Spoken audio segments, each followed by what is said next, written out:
Hi. Hello, everyone. Can everyone hear me okay?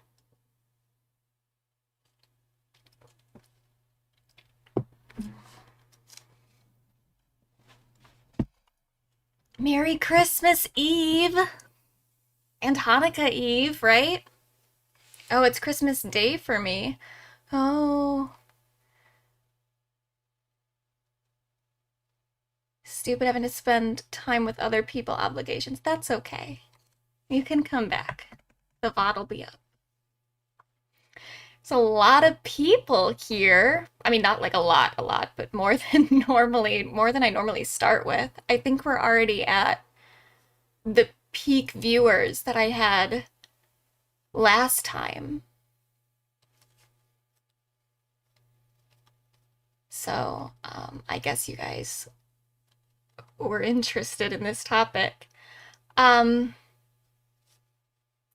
so I wanted to do a kind of lighter stream today because next week, on the 30th, not the 31st, because I know I normally stream on Tuesdays. Next week I'm going to be on a Monday because it'll be New Year's Eve and I'm going to be doing stuff. So next week we're going to do a stream on Monday. And I'm excited about this one because I made a bracket for the pop girlies. We're going to crown a pop star of 2024. And I want it to be interactive and everything, so come for that, for sure. But I've been working really hard on this because I'm making a PowerPoint for all of the highlights for all these different people. So I've been doing that pretty much throughout the week, so I didn't really have a lot to prep for this video, or this live stream. So I asked people on Instagram what they wanted to see that would be somewhat low effort, and I was thinking something more like festive. But I guess what most people wanted to hear about was the Blake Lively, Justin Baldoni situation. And at first I was like, I don't know that I really want to do that because I just don't know what really I can add to the conversation, because really, for anyone who wants to hear about that, I would just recommend that you go and watch Ophie Dokie's videos on this. She did a video on it 4 months ago, like when it was happening in August. And she's also since then done a second video following up. So, really, if you want to hear my opinions on the Justin Baldoni shit, just go watch Ophie Dokie's videos. I think that she's going to go into more depth than I'm probably going to go in this stream, but because this is fairly related to the Amber Heard situation, which is something that I haven't talked about in a while, I thought, why not? Why not talk about it? Give the people what they want.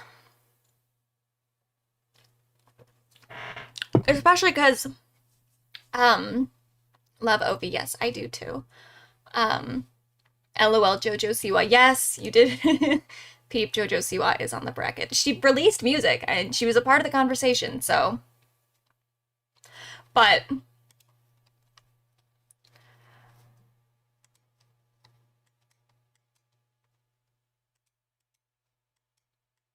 this is the Santa tracker. I thought we could just keep that up just while we're talking about other stuff, just so you guys know.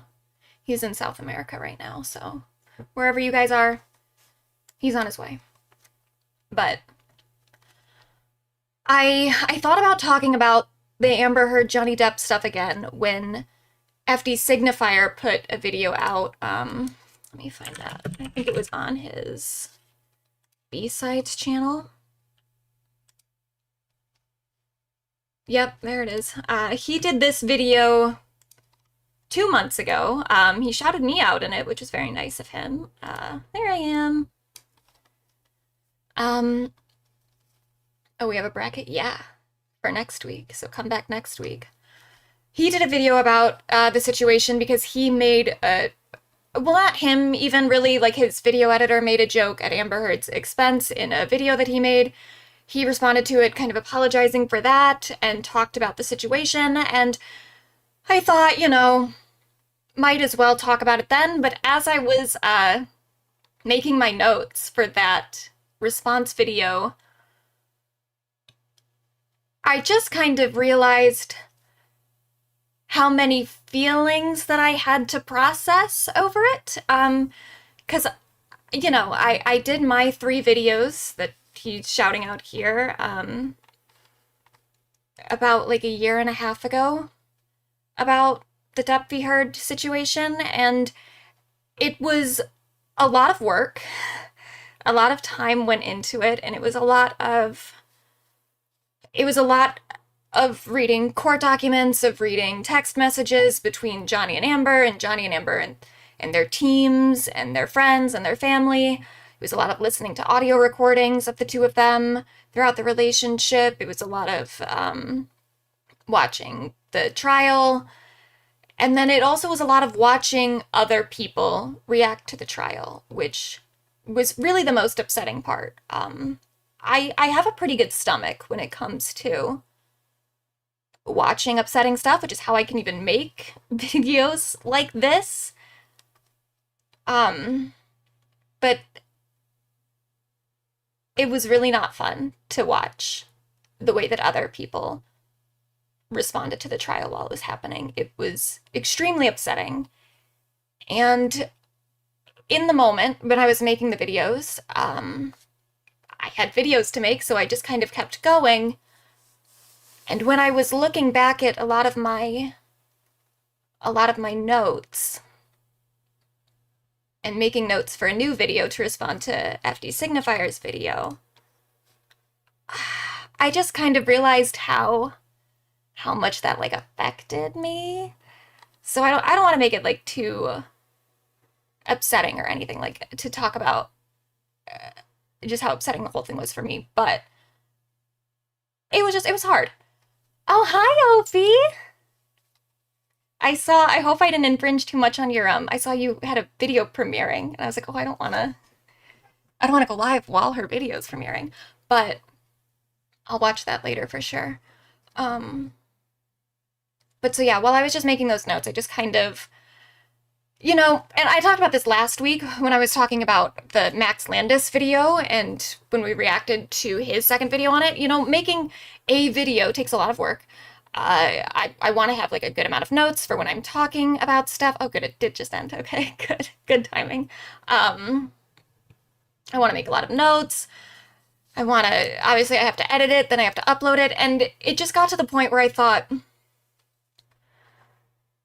I've said everything I needed to say about Amber Heard and Johnny Depp, and the stuff that went on around that trial. And I try not to. It's not that I don't think about it a lot. I do think about it a lot, but I try not to like let it dominate, like sit at kind of the front of my brain.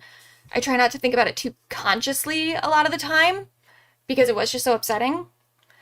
And so to make a whole video about it and then upload it, I just didn't want to. But since we're doing lives now, I feel like this will maybe be a better space to like talk about it for a couple hours, maybe like 2.5 hours. I don't know how long we'll do this, but however long, just to like get my feelings out.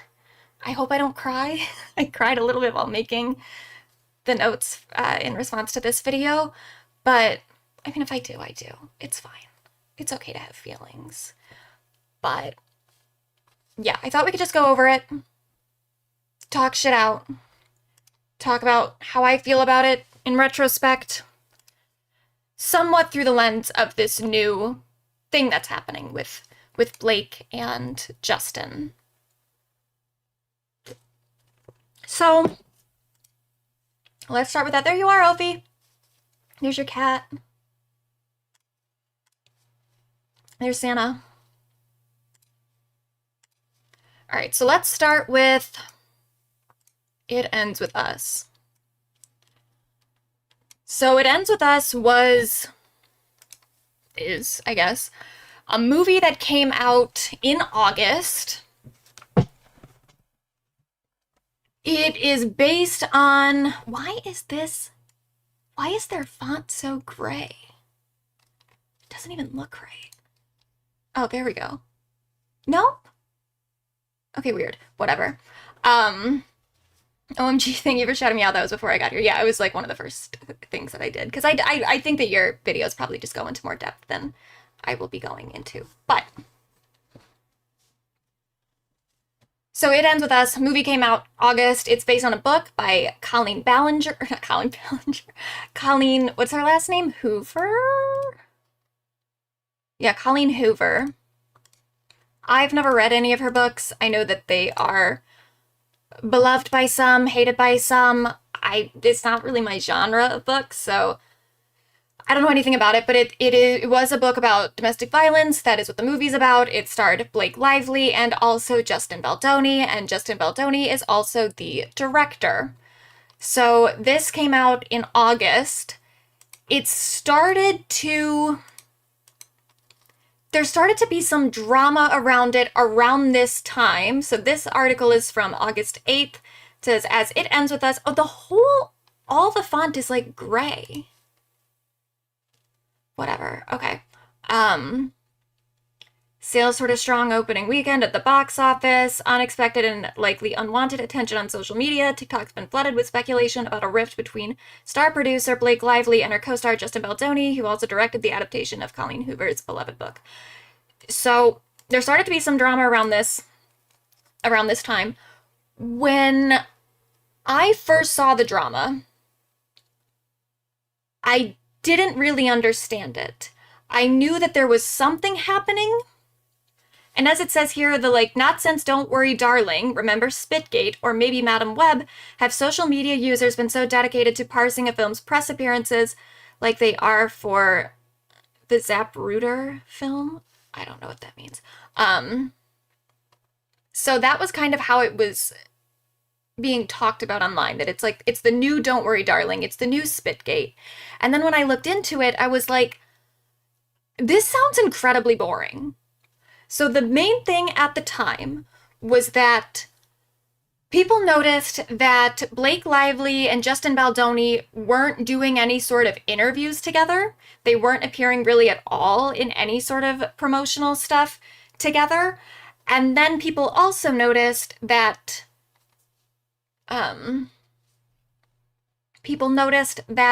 all the other cast had unfollowed Justin on Instagram. So there seemed to be something brewing behind the scenes, but at the time, as this article kind of talks about, it seemed to have a lot to do with the creative control over the film.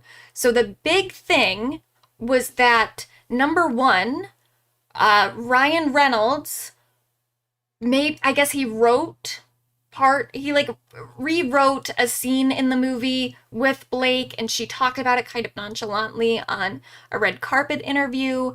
And then there were also reports about her ordering her own cut of the movie, like her own edit, which I just couldn't really understand why it was that much drama. I kind of got the Ryan Reynolds thing. Because at the time, well, this was right after the writer's strike happened. When they went into production, around the time of the writer's strike, the actor's strike. So him rewriting a scene, probably, given the timeline, he was scabbing. So that was kind of the big issue with that, is that Ryan doing any sort of writing was in violation of the writer's strike. And that I was like, okay, yeah, that's not good. But the amount of backlash I started to see over it, I just didn't really understand. I saw this tweet.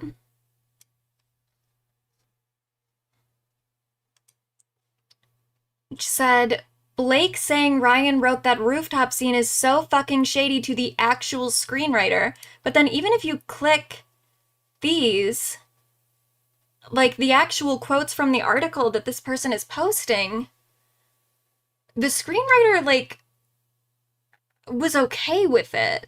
They just said, like, I tried my best, but that scene was really tricky. And then they also said, I am very proud of my work, and I do feel like the beats that needed to be honored in that scene are preserved and they're there. And it's just like, it just was such a non-issue. And I couldn't really understand, like, the whole, it's so fucking shady to the actual screenwriter. Screenplays get rewritten all the time. Yeah, it happening during the writer's strike was maybe an issue. But overall, like, no one expects their screenplay to be copied like word for word in the final movie. That's just not really a normal expectation in the film industry. And then the other thing with like the cut of the movie that Blake ordered her own edit, again, not really abnormal, especially for an actor of her kind of stature. Like her being in the movie was definitely a selling point for the movie. She would have a lot of pull at the studio. Like, this was just kind of a normal thing to happen. Not like super normal, not something that happens on every set, but not abnormal. And so my thought about it in the moment was people noticed that Blake and Justin didn't seem to get along. They noticed that they weren't doing promo together. And so they were trying to, like, come up with reasons for why they didn't like each other. And that was just the reasons that they came up with. And people who maybe just didn't even understand how, like, the film industry worked and didn't get why none of that stuff would be a big deal. Oh, I thought this was going to be a video, not a stream. Sorry. Sorry. Yeah, I didn't understand it either.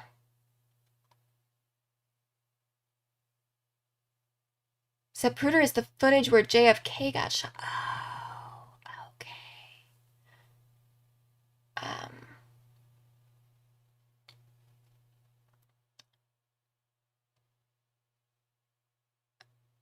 And yeah, I kept seeing comments, people saying they were so wrong for changing his script, as if scripts never get changed during film. Yeah, it just like, it didn't make any sense. It didn't make any sense why people were saying that this was like the reason that they were fighting. But I thought that people were just trying to find like drama, that they were just like farming for stuff and coming up with any explanation they could. That was my original shit. And I was just like, oh, this is boring. Like, this sucks as drama. It's not fun. There's no Spitgate. I just thought like, ugh, who cares? Then, though, stuff started to get kind of weird. So a lot of it originally was kind of on Blake about like, oh, she was taking over this creative control of the movie, how fucked up of her. So I was like, okay, whatever. Then I started to see a whole bunch of stuff kind of talking up this director, Justin Baldoni, who is a man, by the way, whom I had never heard of. I guess he was in Jane the Virgin. I didn't watch that show. I know a lot of people liked it. I never watched it. But that's like his kind of main thing, right? Was he in other stuff that people liked? I don't know. That's the only thing I knew of. But then I started to see stuff about how he's like this like male feminist and how he did this this TED Talk, I guess, which are we as a society just like over TED Talks? Because I am. I think they're so obnoxious. Maybe I'm the only one, but I think they're annoying. So he did this TED Talk talking about like why I'm done trying to be man enough, and it was about him like conquering his toxic masculinity or some shit. He looks so annoying. Like, he just looks obnoxious. Maybe that could be me knowing everything in retrospect, but just looking at this man, I'm like, I don't trust him. I don't trust him. That probably is just me knowing other stuff. But so then he also wrote this book called Man Enough. And then I guess he has a podcast or something called the same thing. And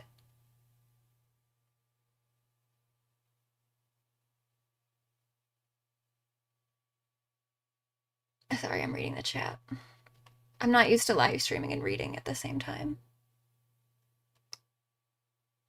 Blake is also definitely the only reason they got to use a Taylor Swift song in the trailer, which I think the movie would have done okay either way, but definitely got more appeal from the Swift side. Yeah, that's the thing too, is like, Blake, yeah, she was just an actress on the film. I mean, she eventually was a producer, which at the time I thought she has a producer credit. That's probably why she was ordering another edit of the film. She probably like financed the film in some way.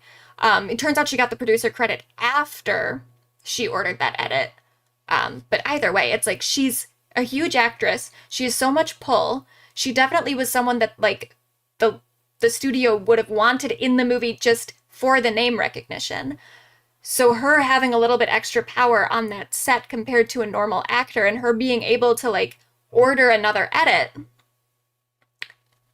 it's just not weird. It's not weird at all. And yeah, the Taylor Swift connection is a big thing too.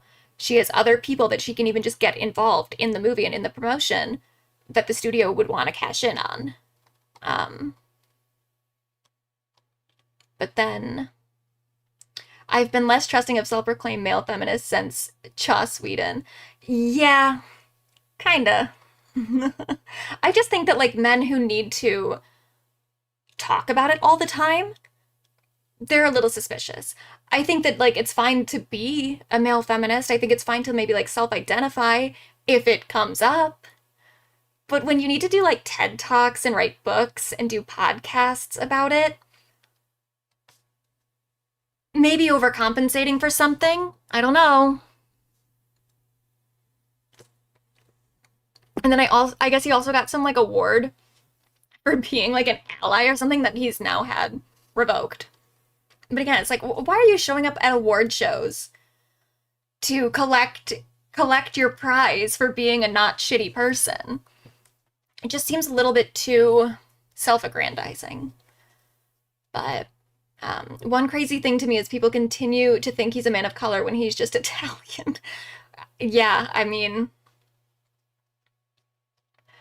I think some people argue that Italians are people of color. I'm not one of those people, but it's an argument that some people would make. But so I started to see a lot of stuff about that, about how he's like this great person, and just by ordering this re-edit or whatever, Blake was just like stomping on his career as a director or something. Like she was undermining him, and it was so messed up of her to do this. And it's like, it's his first movie though. The idea that he would have ever had that much creative control to begin with is kind of crazy. And then even if he was a more established director, like, this stuff happens. I mean, why do you think that like a director's cut exists? It's because the director wanted to cut the movie a certain way, and then the studio or someone else, a producer, whoever, usually just like someone at the studio, whatever their needs were, they wanted it cut a different way. So there had to be like a theatrical release and then eventually a director's cut. Like that's a normal thing that happens.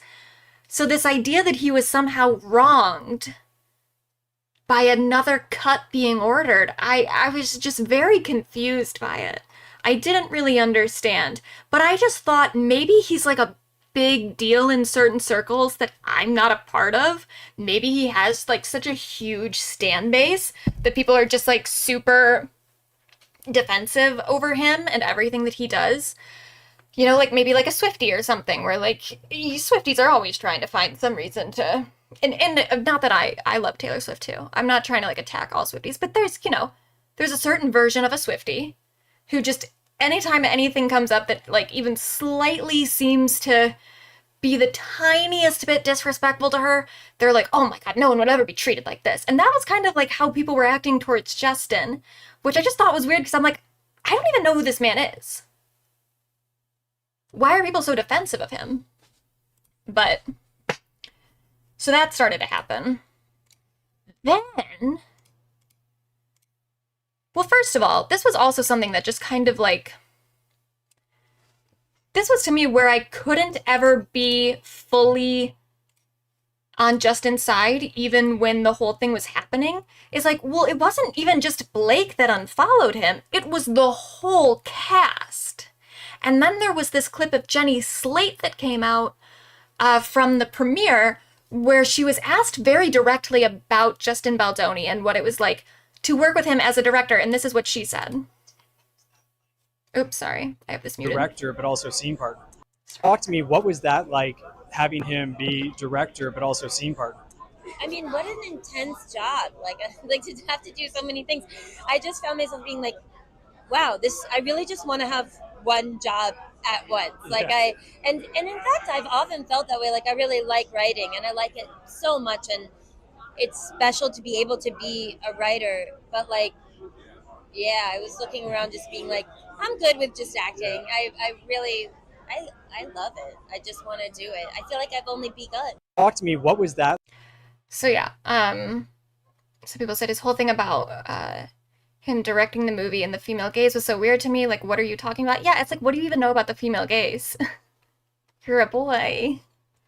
You still have a male gaze. I mean, I get that you maybe are not using that sort of filmic language in the movie, which I think you can even say that, to say like, oh, I specifically was trying to not make a movie in the male gaze, but to then act like you're giving it specifically a female perspective. It's like, but you don't have one of those, right? You know? Didn't he direct 6 Feet Apart? I don't know. I don't know anything about this man. How would I know? Maybe he did.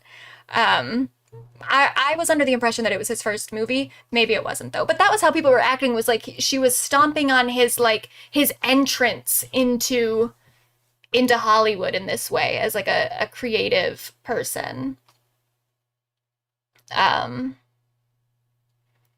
Jenny Slate is so hot. Yes, she is. She is very attractive. Oh my God, remember when she was dating Chris Evans? That was wild. Directing for the female gaze without an intimacy coordinator.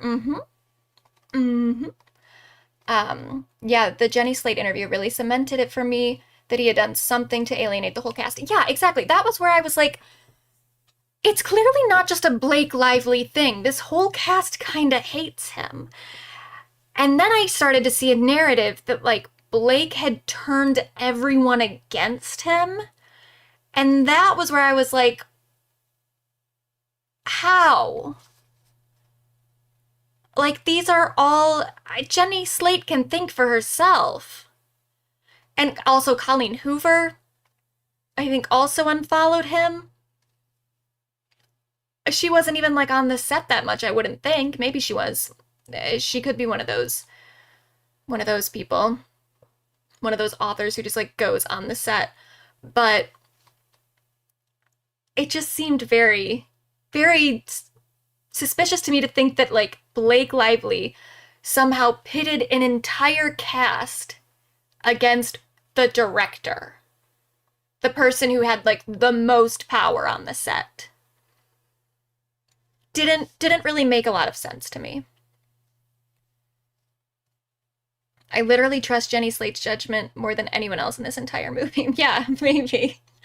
But yeah, I definitely think that, like, Jenny specifically kind of avoiding a question about Justin, it said a lot. It said a lot. And then someone also just brought up the thing about maybe it was backlash against Ryan Reynolds. I do think that that is a part of this, and I'll touch on that in a second.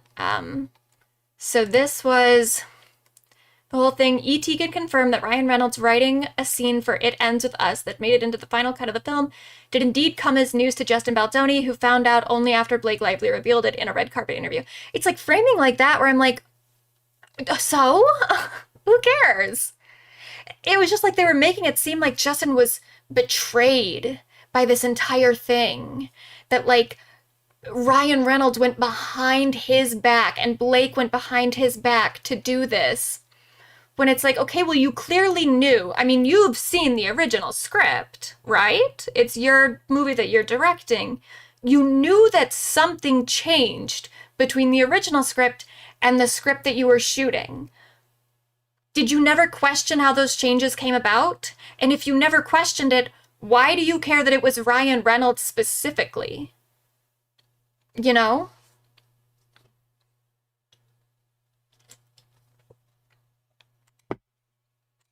So there just started to be this victim narrative around Justin Baldoni that I just thought was weird.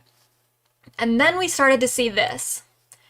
Hugh Jackman joins Blake Lively, co-star Ryan Reynolds at the It Ends With Us premiere.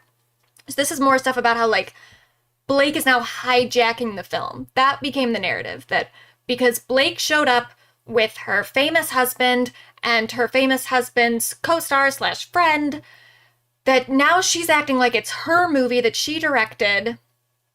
And at that point I was like, don't you want famous people to come to your premiere though? Like, how is this bad for the movie? It doesn't even make sense.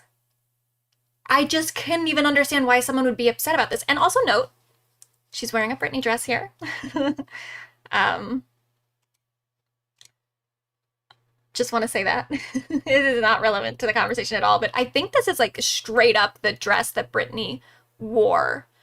It's a Versace dress. I don't remember what event it was, but it was something in like 2003-ish. And then Blake talked about it. Oh, and this also became a thing too. I couldn't find a lot of tweets about this when I was putting my little document together yesterday, but Blake started talking about Britney Spears and how much she loves Britney Spears. And at the time, it was somewhat recent that it was announced that Britney Spears' book is getting turned into a biopic. So a lot of people were like, oh, she's like gunning for that Britney Spears role, which I do think she probably was. I think that she probably does want to play Britney in the movie. But I was like, all right, someone's got to play her. I personally would not like it to be like a big actress like this, like a big name actor. I think if they're going to do a movie, they should find like a no-name person. Like, they should do open auditions, like really look at everyone's audition tape, make sure you got the right fit. And I want someone who can like disappear into the role. That's neither here nor there. It has nothing to do with what we're talking about here, but I just want it on the record. I am not for any like big name star taking that role. I'm not necessarily hopeful about the movie in general. I think it should be a mini-series, not a movie. But that's my vision. I did not get hired as the screenwriter or the director, so nothing I can do about that. But so this whole thing started to be like, Blake is trying to get cast as Britney Spears, and then there was this other narrative that Blake was gunning for an Oscar, that this is her Oscar campaign.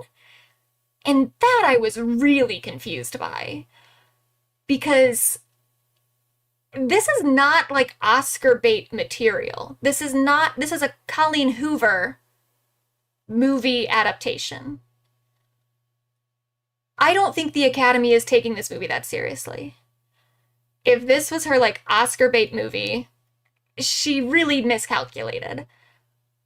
But that started to be the narrative where I was like, okay, so is this all just like, we're upset that Blake Lively is doing too much stuff? Like, we just don't want her being too ambitious? I don't know. I'm no Colleen fan, and she's done some vile BS herself, but she wanted Justin on the film, so even her unfollowing him was also a red flag on Justin's side. Yeah, exactly. Like, even I saw a tweet the other day that was like, when Ryan Reynolds and Colleen Hoover are both on the right side of something, you know shit's fucked up. And yeah, I mean, I've heard some stuff about Colleen Hoover. I haven't looked into it a whole lot myself, because like I said, I never read her books, so it doesn't really mean anything to me. I'm still not over the Amy Winehouse biopic. I didn't see it, but I saw clips of it, and yeah, that looked bad. Like, I know that, what's her face? Sam Taylor Johnson. I know there's like a whole bunch of weird stuff with her, especially her relationship with Aaron Taylor Johnson. Is that their names? I can't even. Because there's Anya Taylor-Joy. Those are different people. But yeah, there's a whole bunch of stuff with her and her age gap, their age gap. But Sam Taylor, like, she, at least, I've seen other movies of hers and I didn't think they were that bad. But when I watched the clips of the Amy Winehouse biopic, I was like, this is one of the worst things I've ever seen. But anyway. So that started to be the narrative that, like, oops, sorry. That Blake was gunning for this Oscar. Which I was like, what? That doesn't even make sense. Then I started to notice this. Sources with direct knowledge tell TMZ there was a scene in which Justin lifts Blake into the air. So this is like, stuff started to come out about the behind the scenes stuff and stuff about Justin making Blake uncomfortable in a few ways, and especially things around like her weight and something regarding like the baby weight or whatever. And then Justin was like responding via reps to TMZ, and as soon as he started doing that, I was like, something weird is happening. Because why is he in contact with TMZ? This does feel like a very kind of Johnny Depp move. And the whole thing of like, according to our sources, Justin has a history of back problems, and before lifting Blake, he went to his on-set trainer and asked how much she weighed and how he could train to protect his back from injury. It was so, like, self-victimizing.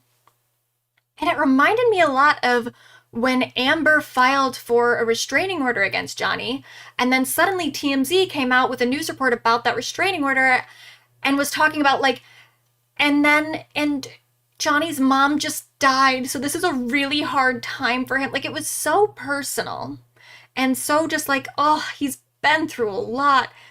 I was like, okay, definitely Justin's team is talking to TMZ directly. There's no way this isn't coming from them specifically, which is weird. And then, like, the explanation here about, like, he has a history of back problems, and before lifting Blake, it's like, what a specific defense that he has for this. It's like he was waiting for it.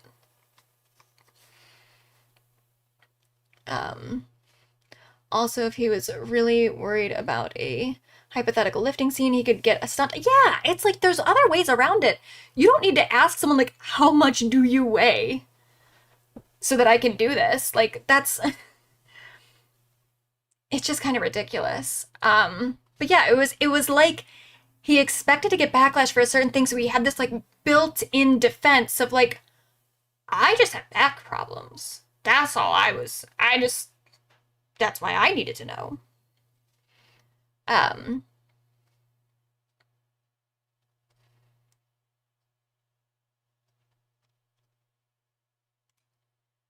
So that started to get weird. And then, I mean, like, around the same time, really. It's hard to say kind of what order all this happened in. But then there started to just be stuff about how Blake was promoting the movie. So Blake Lively really said, grab your friends and your florals to see a movie about domestic violence, tone deaf as fuck. And there started to be a lot about that.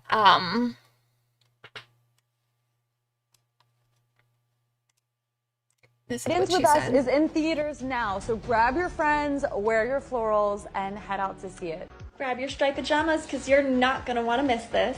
Bring your oxygen tanks because this movie is going to take your breath away. Grab your friends and get all dolled up. Wear your purple. Put on your bathing suit and get ready to take a bite out of this movie. Quit. Just stuff like that. Like, just people saying that because it was a movie about domestic violence that she needed to talk about it in a specific way, and that she's acting like she's promoting Barbie. Put concealer on your bruise, use my shampoo, wear your florals, grab your friends. Like, this is kind of the criticism that I I almost understand the most, but at the same time, I don't think it's really fair because the movie, again, it's a Colleen Hoover movie. It is something that's supposed to be somewhat light reading, but with a serious message. It is kind of like a Trojan horse movie.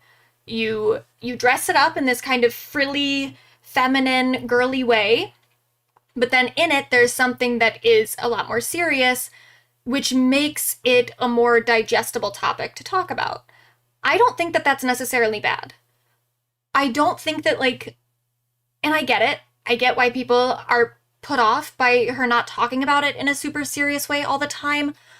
But I also think that, like, we can't talk about it in the most serious, like, dark way all the time. Because the reality is, domestic violence and domestic abuse is something that a lot of women face on a daily basis. People face, women especially, but people in general. It is something that gets normalized in people's lives over the course of, like, years, to the point where, like, it is a casual thing that exists in people's day-to-day existences. To tackle it like that, and to still have a message that is anti-domestic violence, I think that just makes it more relatable to a lot of people. I think when you need to talk about it as this, like, super serious thing that, like, always feels like a PSA, it stops feeling relatable to people. It starts feeling like this super heavy topic, which of course it is, but it starts feeling like so heavy that it doesn't feel like something people can identify with anymore, because it's just like, it's so serious that this idea that, like, the only way you can ever talk about it is to be that serious, I don't think it's really that productive. I think there are moments for that, of course, but I don't think it's wrong to promote a movie like this by hyping up some of the, like, more casual, fun parts of it to get people into the theater to watch a story that they maybe relate to in a deeper way. It's like, I kind of get why people were turned off by it, but at the same time, I just thought, like, okay, we can't just police the way that people talk about these issues. We can't just always be being like, no, you're talking about it wrong. You need to talk about it this way. You can't ever say anything that's kind of light. You can't ever joke. You can't ever do anything. You have to only talk about it like this. That in itself, I just think is,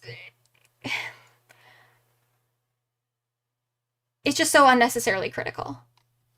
But this isn't an easy movie to promote, especially if the studio is marketing it in a specific way. Blake is most likely contractually obligated to promote it with the line in line with the studio's vision. Yeah, and that actually, the lawsuit does say that. In her filing, it clarifies that this is how she was told to promote it by the studio. So this is not her fault. And even if it was her idea, again, I just don't think that we have to talk about it all the time in, like, the most serious way. Because for a lot of people, it is a serious topic, but it exists in their daily lives the same way that, like, florals do, you know? It gets normalized in people's lives to the point where, like, you have to kind of put a normalized visual and aesthetic around it to make it digestible to people so that it feels like something they can connect to. It is a bit exhausting how gravely serious people are when they're fixating on women's gaps. Yeah, exactly. People criticize the way Hoover promoted the book, which was similar. A tie-in coloring book that wound up nixed due to pushback. That's kind of funny, actually. A tie-in coloring book. That is so, like, I mean, there are adult coloring books, but that does feel a little bit infantilizing. But I don't care. Who cares? But as I understand it, the story is supposed to be one of perseverance and survival. Yeah, it's like you don't want it to be that heavy all the time. Oh. The whole floral thing, as I understand it, is a ham-fisted metaphor. Probably. I haven't read the book. I haven't seen the movie. But yeah, I imagine that it's symbolic of something. Who fucking knows? People started really criticizing her for that. This one I really I really liked this tweet. Because this is when people started to, like, really, really turn on her to the point that they wrote, I've never seen someone gaslight viewers like Blake Lively is by avoiding mentioning this movie being about domestic violence. Gaslight? Gaslight. Pardon? And again, it's like, it's a Trojan horse film. If she comes out and is like, this is a movie about domestic violence, it's really serious, it's something a lot of people go through, and you could reach out to this, like, it, to dress it up in that way before people have even seen it, you're making people go into the movie thinking that it's going to be like this movie that they have to put all this thought into, that, like, a lot of people aren't going to see it then. If they think about it as like something super serious, if they think about it as like an Oscar bait film, that takes like an emotional energy that a lot of people just don't want to put into going to see a movie. Marketing it as like kind of a romantic comedy, it gets more people into the theater, and maybe those people will be challenged to think about this issue in a different way because of how the movie presents it, you know? And again, I really can't even say because I didn't see the movie. But to say that she's gaslighting the audience because she didn't explicitly bring up domestic violence in the promo, it's just so ridiculous and so absurd that this was just continuously getting put onto Blake to just like, oh, she's just not talking about this in the right way. Message that you hope that they take away from Here's a... I think that you are so much, and not to minimize it anyway, but you are so much more than just a survivor or just a victim. Well, that is a huge thing. You are a person of multitudes, and what someone has done to you doesn't define you. You define you, and what you have in you and what you're capable of, and what you have done and are doing and will do is so much bigger than anything anyone else can do to you. Blake. Is anyone else seeing all the press that Blake is doing for this movie and just recognizing how completely out of touch it is? And as a therapist who specializes in trauma, the reason this response is just so troublesome is it just completely misses the mark on understanding what trauma does to the mind, body, and soul. Anyone who has experienced domestic violence or works with individuals who have or knows someone has knows it is not just something that you can choose to not be defined by. While we love that in like, that is so backhanded to me. Obviously, yeah, your trauma does follow you where you go. It's trauma. But it follows you the same way that, like, any sort of big life experience does to you. To the point where it's like, there's no one thing that defines you. And to, like, tell people that it does, like, I just don't even like that as a message. To act like you have to carry this burden around with you in this very specific way throughout the rest of your life because something bad happened to you. Like, what? Nothing that Blake said in this part is wrong. they take away from it. I think that you are so much, and not to minimize it anyway, but you're so much more than just a survivor or just a victim. Well, that is a huge thing. You are a person of multitudes, and what someone has done to you doesn't define you. You define you, and what you have in you and what you're capable of, and what you have done and are doing and will do is so much bigger than anything anyone else can do to you. She's fully correct. I can't even imagine disagreeing with that. But so that started to be the narrative. It's like, Blake Lively doesn't really care about domestic abuse because she's not talking about it the right way. And then I guess she was also promoting her alcoholic beverage, which this was a little, I'll say this part is a little iffy. But it's, again, this isn't really on Blake so much as like the studio did allow this. They approve what gets tied into their movie. So yeah, I think it's maybe a little bit weird to have alcohol promoting a movie related to domestic violence just because of like the role, just because of the role that alcohol can play in domestic violence. But still, like, I just can't imagine being this upset about it. It's just not that serious. And it was such a small part of, like, I didn't even know until other people started complaining about it. I didn't even know that the alcohol was, like, getting tied into the movie in any way. No clue until people started making such a huge deal about it. He's in South America right now, if that's... How did he get through Brazil already? Whatever.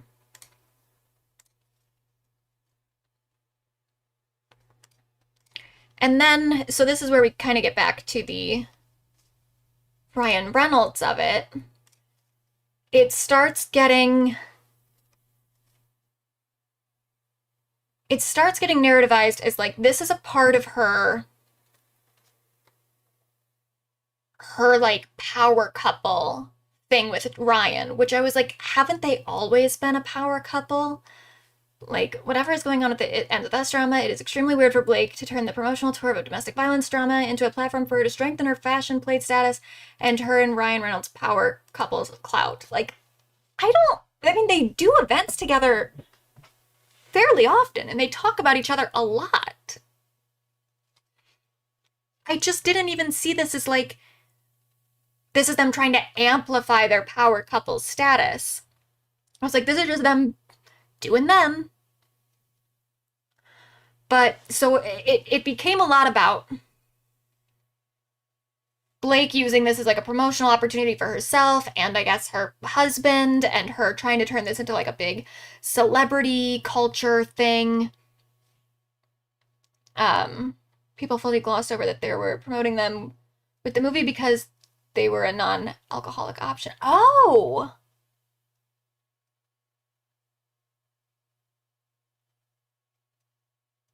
They're also actually non-alcoholic drinks because she doesn't drink. That's insane. That is crazy. So it wasn't even... That's wild. But yeah, and then I guess she also was like promoting her hair care stuff, which I was like, I just don't care. Like, people cross-promote all the time. All the time. And especially I think her hair care stuff had like just come out pretty recently. So it's like, well, yeah, she's going to talk about it. Any sort of promo she does, she's going to talk about her hair. Why not? Blake doesn't drink alcohol. Yeah, so everyone can really just fuck off on that one, I guess. Wasn't even alcohol. So then people also started comparing Blake's PR stuff to what Justin was doing. So Blake Lively and Ryan Reynolds trying so hard to have a Barbenheimer moment, which when did that happen? Barbenheimer with what? She and her husband didn't... Oh, maybe because of the Deadpool movie, because Hugh... What's his name was in... Was that the premiere? Is that what they're trying to say? That, like... But again, like... Whatever. She and her husband didn't let Justin do his work. They destroyed the message the movie's supposed to give. She's like, wear florals and come to a movie with domestic violence. So, like, this original thing is the internet isn't happy without Blake Lively has been conducting herself, and it ends with this PR comparing her interviews to Justin Baldoni's. So this was just getting really ridiculous to me. Isn't so much about the work that went into it, but about the why behind it. If a Lily Bloom in real life can sit in this theater and maybe make a different choice for herself than was made for her, maybe she sees herself on that screen and chooses something different for herself. That's why I made the movie. What's your childhood dream? To wear Britney Spears' Versace dress. Who can blame her? One thing you want people to take away from this project, what would you say? Hope. And that everybody has the ability to end a cycle that they didn't ask for. We can all say it ends with us in our life. Isn't she great? Yes. What did you love about her? I just love that she was just like an amalgamation of contradictions, yet it made perfect sense for her. So she's, you know, she's incredibly strong and self-assured and knows who she is, yet she's vulnerable and she's tender and she gets lost. I love that she was, you know, masculine and feminine. I love that she liked old things and then new shiny things, that she was very utility and practical, but sort of over the top and glamorous in other moments. This is I'm sorry, what was wrong with that answer? She just talking about what she liked about her character. Because she didn't specifically reference domestic violence. Again, it's like, why do people want the character to be defined by that one attribute? I think it's good that she liked other things about her, that she saw her as like a full person. How was that bad? Oh my god. Your night, mister? No, this isn't my night. This is a night for all the women who we made this movie for. It Ends With Us is in theaters now. He's so fucking full of shit. Like, come on, this isn't my night. Oh, Jesus. I wouldn't say a damn word. I would sit my ass down and listen. So grab your friends, wear your florals, and head out to see it. The question that's always asked is, why did she stay? And that's the wrong question. Yeah. What we need to be asking ourselves is, why do men harm? Yes. He's literally just taking like the most basic talking points and it's just like presenting them as if like he's saying something revelatory, which yeah, and maybe some people do need to hear that. But it seems so put on. Girl, at my big age of 28, I still dream of wearing Britney's I'm a Slave for You 2002 outfit. Yeah, she should be excited about wearing that dress. Are you kidding me? That was iconic. And that was the big thing for me. And what I've learned more and more and more of is like, you know, these women who experience this every single day, there's real love there. And this is the thing too, is like, if that's really your big thing, is you want to focus on how men can be better, why wouldn't you make a movie where that's the focus? Why would you make a movie where a woman is a main character in the first place? Like, you could easily do a movie about like a man, like kind of from the perspective of a man, which I think he actually was trying to do with this movie, which is a little bit weird, but like you can do a whole different movie talking about how like men get socialized and focusing on that aspect of it, if that's like your primary thing, if that's the thing that you want to focus on, because that's the perspective that you have, right? That's the thing that you actually know about, is how men get socialized to be violent. So maybe talk about that and don't try to make a movie about a woman overcoming her abuse, which is not an experience that you have. And I don't think it's like bad. I think that men can make movies from a female perspective and they can be incredible, but they have to like empathize with their main character to some degree. Like they have to kind of understand. Like I think a big... Oh, thank you. Thank you for the $10. Thank God you're on this topic. You changed my opinion on Amber and continue doing God's work. Thanks, honey. Thank you. Mermaid. Surly mermaid. But what was I saying? Oh, I think a good example of a movie where I felt like a male director really kind of saw his female character was Bo Burnham's 8th Grade. And I think that the reason he was able to do that was because ultimately that's a movie about like anxiety, which Bo Burnham also suffers with. And he is able to see it somewhat from a female perspective because of his large female following that he is had a lot of time relating to. So he can kind of get that perspective. And I think that's fine. And I also think even to a degree, we talked about Joss Whedon and how he turned out to be a piece of shit. But I think that like a lot of the good writing in Buffy comes from stuff that is not necessarily gendered. You know, like Buffy faces some stuff that is related to being a woman, but for the most part, Buffy is just kind of, she's like just an existentialist hero. And I think that's something that Joss Whedon just kind of understood at like a base level apart from her gender. And so he was able to write a character that is pretty sympathetic, or that he was sympathetic to for those reasons. And then when he tried to like actually zero in on some of the gender stuff, he kind of flopped a little bit. But also like he had other writers and stuff on that show, so I can't give him all the credit. Got some 8th grade praise in the chat, which I love. Oh, so Blake has 2 lines of drinks. Betty Buzz is not alcoholic. Betty Booze is alcohol. Both are part of the promo for the movie. Okay, so, and again, I don't really even care that much about it. She first created a non-alcoholic and fans asked for an alcoholic one, so it's like a sister brand. Yeah, and again, I just don't care that much. Whedon talked about how Buffy was his self-insert, so that tracks. Yeah, I mean, and Xander was also his self-insert. He definitely... Xander was his self-insert in, like, a dark way. Buffy is his self-insert that, like, of the person he maybe wants to be. Xander is the person that he is. I can't... You know, the allegations against him in relation to... I mean, there's no specific allegations, but Michelle Trachtenberg at one point said that there was a rule on the set of Buffy that he could not be in a room alone with her. Knowing that, and knowing a particular plot line in the Buffy comics, which I refuse to read, and I refuse to read it specifically for this plot line, it's troubling. I will say that. I'm not gonna... Well... No, I'm not gonna spoil it. Just because I don't even want to talk about it. But Joss Whedon's a creepy, creepy man.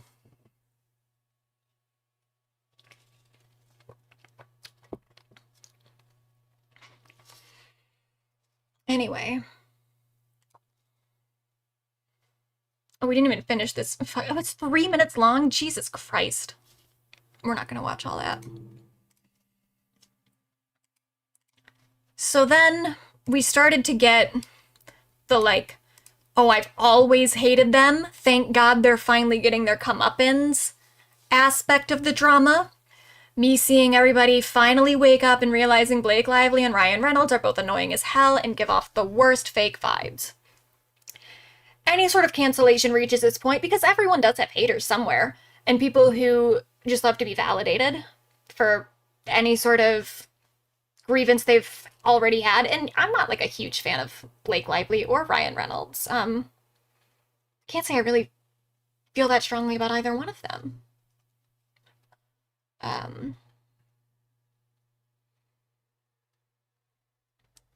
But Joss Whedon called Michelle into the office and someone noticed that she looked shaken when she left. And that's when the rule was put into place. Yeah, I mean,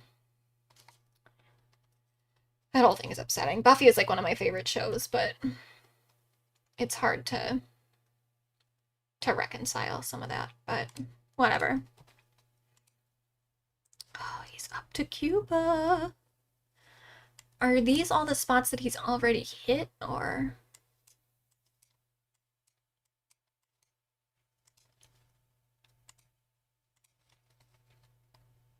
So then we start getting the retroactive cancellations, particularly with their plantation wedding, which, for the record, I am very against.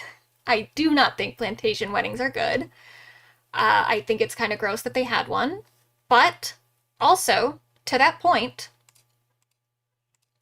so did Sophie Turner and Joe Jonas, which was more recent.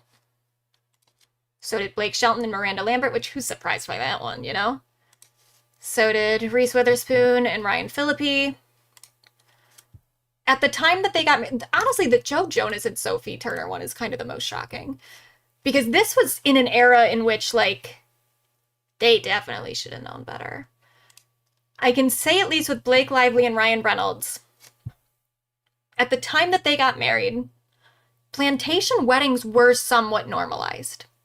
It wasn't until, I think, a little bit after they got married that, like, Pinterest and The Knot both banned plantation wedding promo on their websites, which I think is very good, and I'm glad that they did that. But for a long time, they were seen as, like, a totally normal thing to do. And that's fucked up. But, like, I don't think we can act like Blake and Ryan are a unique evil in this way. And they already, at this point, had apologized for it. They had said that they both regret it and that they wish they hadn't done it. And I don't think that that apology necessarily forgives them for it. I mean, it's up to the individual person how much they care about it. But, like, at this point, it was just such old news. it just seemed very suspicious that it was getting brought up in this moment.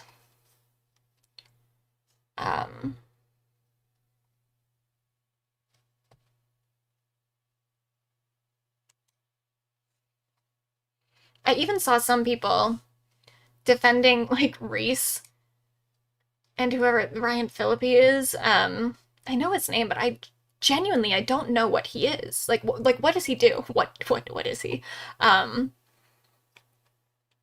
Is he an actor? The name sounds so familiar. But I saw people defending them and being like, well, Reese was born in the South.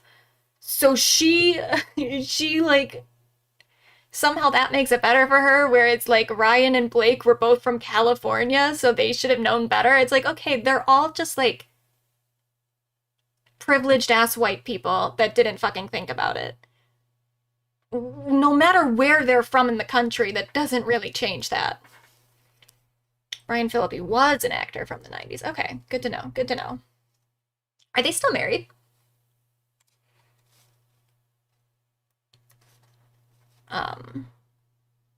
Yeah, the knowledge of the plantation wedding has existed for years before this, and only during the smear campaign did it become a valid reason to dislike Blake. Yeah, I mean, it just, the timing of it felt so odd.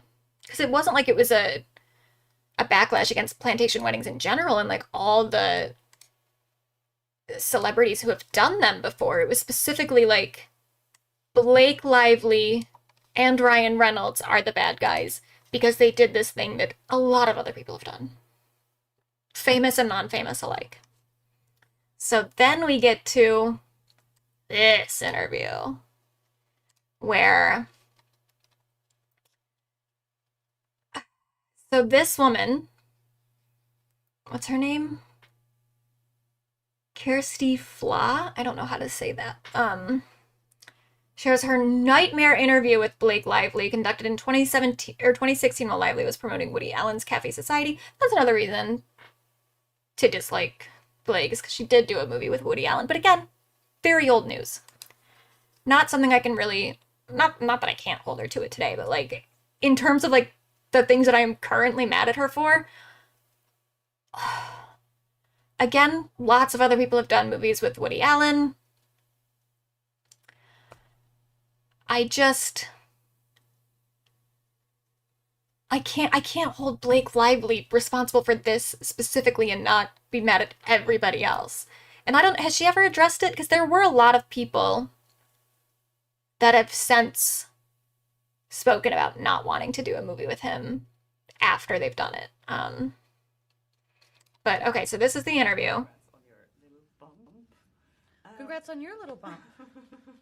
What about my bump? You've got two nice ones. They are kind of bumps, aren't they? No, not bumps.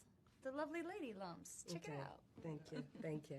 You like the movie or Everyone digital? wants to talk about the That was, I mean, there's definitely, there's more interview than that, but that was kind of the extent of it. And yeah, it is rude.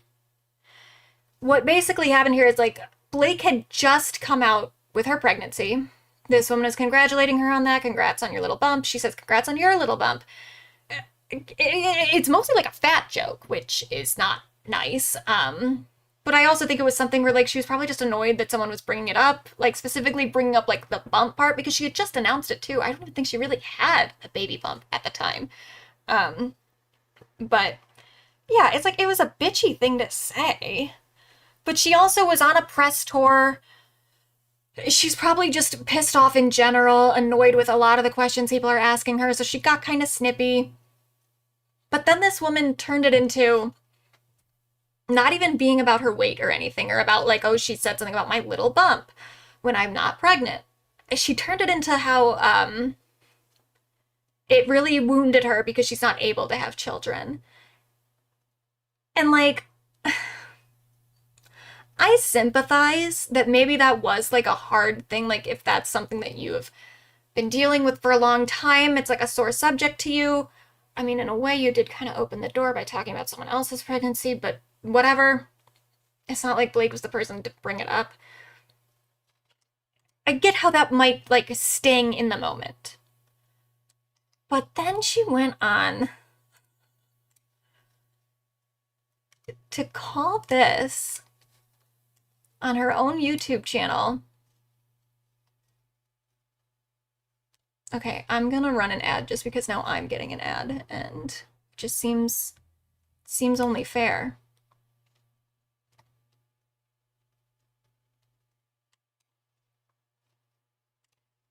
So she called this the Blake Lively interview that made me want to quit my job. Girl, that's insane. Like, you might as well just admit, like, I have very thin skin and I probably shouldn't be doing the job that I do. Like, what do you mean? Okay, I get it. If it hurt your feelings, that's fine. You're valid for having hurt feelings. You can have hurt feelings. That is okay. But to be so traumatic about it and act like Blake Lively almost ruined your entire career by one kind of bitchy remark in one interview. Girl, just stop. Just get a different job then. If this is the kind of shit that makes you question your entire career, get a new one. Get a new one.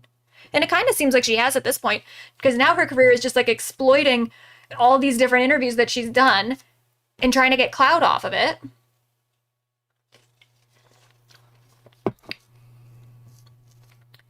She made a big thing about an interview with she did with Anne Hathaway also, didn't she?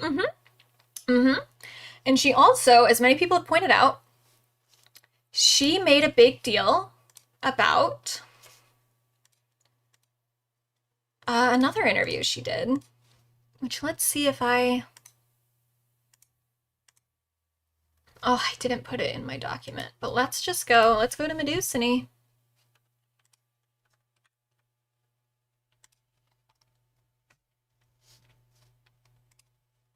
Oh, I don't want to hear my own voice. I hope I don't. There's my face.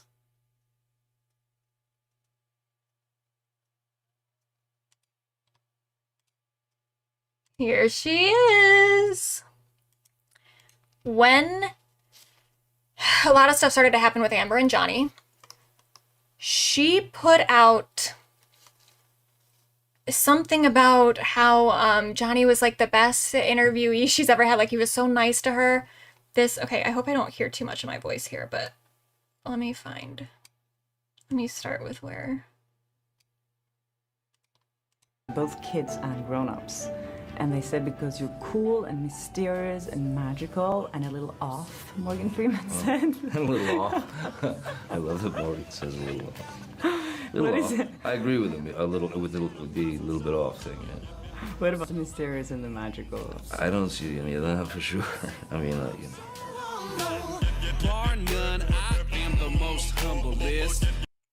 I had to be really specific with how I cut that so I didn't get copyright claimed. But yeah, so like they did this interview. Johnny's all charming and humble. And so she put out something about how like, oh, he was her nicest interview, and she hashtagged it Justice for Johnny Depp. Now, people are now trying to connect her with this smear campaign because she is very suspiciously, as I saw someone write in the chat a second ago, that she is just kind of always at the scene of the crime with this stuff. And yeah, it is a little suspicious. She has since put out something saying that that she had nothing to do with the smear campaign against Blake Lively, that she wasn't in contact with Justin Baldoni at all. And that's not why, like she said, when she made the other video that she did,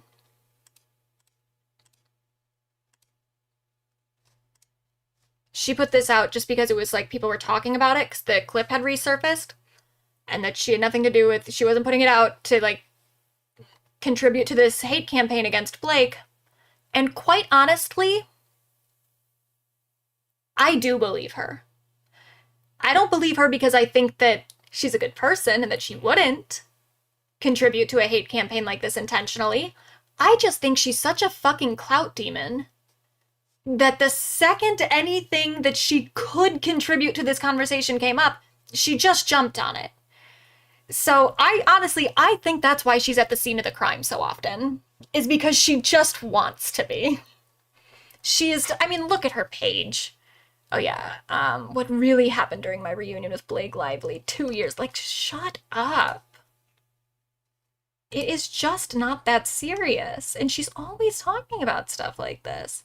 What really happened, like, that was 7 days ago, now she's made 2 more videos since then. My most awkward celebrity, like, this is her thing. She just wants, she's constantly talking about this stuff, so I believe her. I don't think that she was, like, hired by Justin Baldoni's team. I think that she just happened to be wanting to cash in on the same shit that he was already doing. I have a soft spot for Johnny Depp. Fuck you.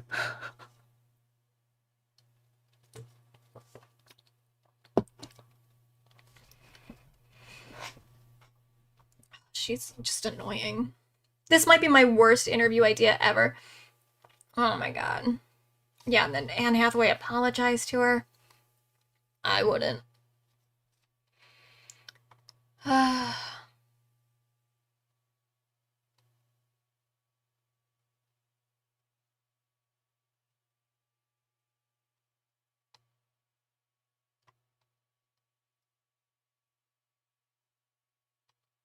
She's just coincidentally the words, which I think is worse somehow. Yeah, kinda.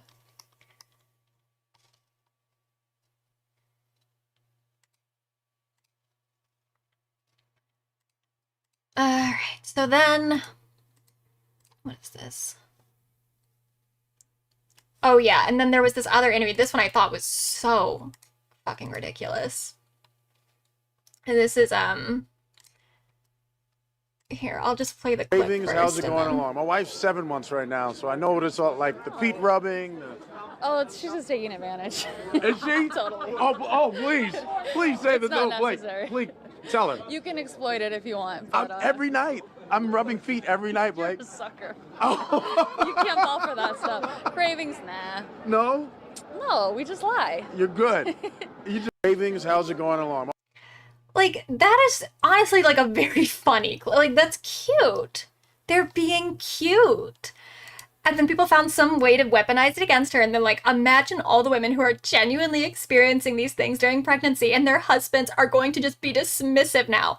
If your husband is dismissive of you because of one joke that Blake Lively told on a red carpet, you have so many more issues than whatever Blake Lively is doing. Like, that, you cannot put that onto her for just being funny and cute in an interview. Oh my god. You dissing on YouTube thumbnails would be a funny live stream. I could do that. I really could. Because some thumbnails are just ugly. Oh.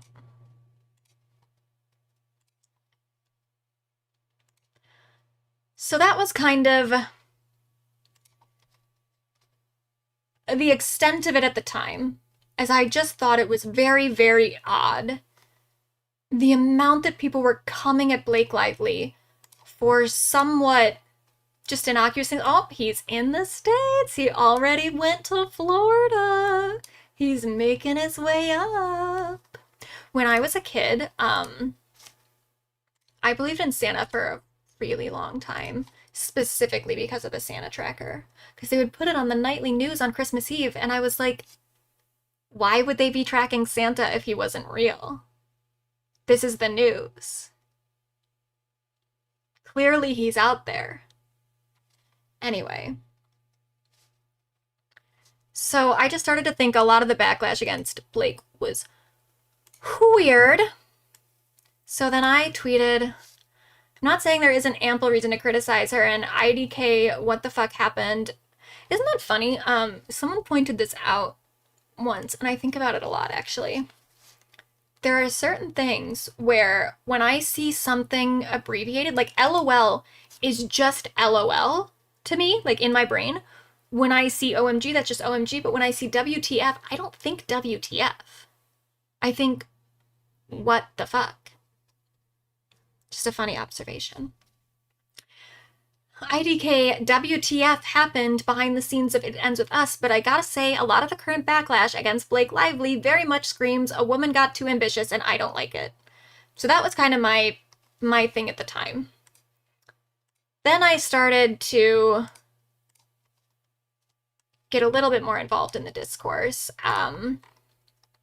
This was when, so I couldn't even find this original interview clip, and this person already like deleted their tweet about it. I don't know if that was in relation to the current news or if they deleted it first, but there was another thing where Blake, she was asked something about like how she would help someone that like told her that they were yeah, I apologize for having chat having bits of Hannibal discussions. I keep looking over and I'm like, I don't know what's going on, but I'm just gonna let them have their fun. Don't watch Hannibal, so I don't know what any of that means. But stop talking about your wife's feet. Look, they're important to him. She said something. Someone asked her, like, what would you say, how would you help someone who is, like, in a domestic violence situation or something, or who told you about it? And then she made a joke that was like, oh, I'm just gonna, like, give them my address and let them come over. Like, it was something that was definitely kind of pointed to the fact that other people's situations are just not her problem, which she's right. And the idea that, like, she should have responded in a different way, I just was a little bit caught off guard. I was like, just because she makes a movie about domestic violence doesn't mean that she's now just, like opened herself up to, like, now I am the advocate for it, and anything that anyone needs in relation to it, I'm just gonna provide. So I wrote, yeah, you're right, because Blake made a movie about a serious issue. She should have been available for complete strangers to trauma dump onto her whenever they feel like it. I can't see the replies, but I, like, got in, like, full arguments with people about it.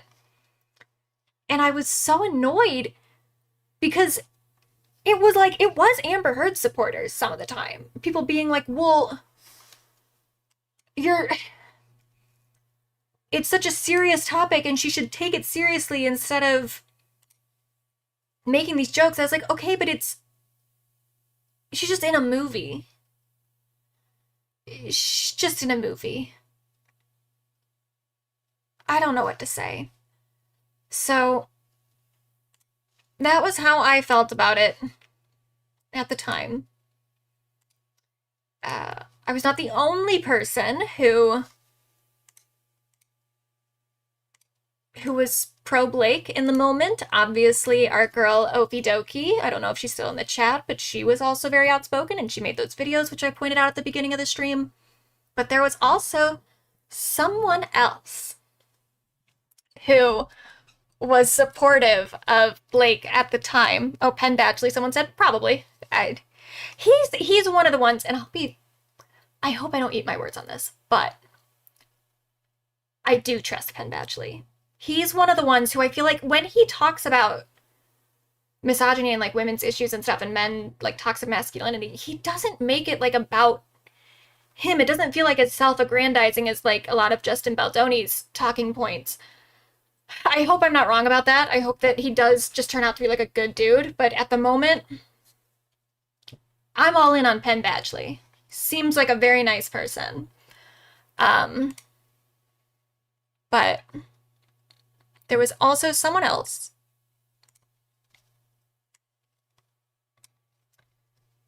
Coach Bolton from High School Musical. Apparently he's her brother-in-law, which I didn't know. But he said, I can promise you the truth has not come out yet. Blake worked harder on this film than anything I've seen her do my entire life because it meant so much to her. The message is in the book and in the movie, not in the short clips/interviews.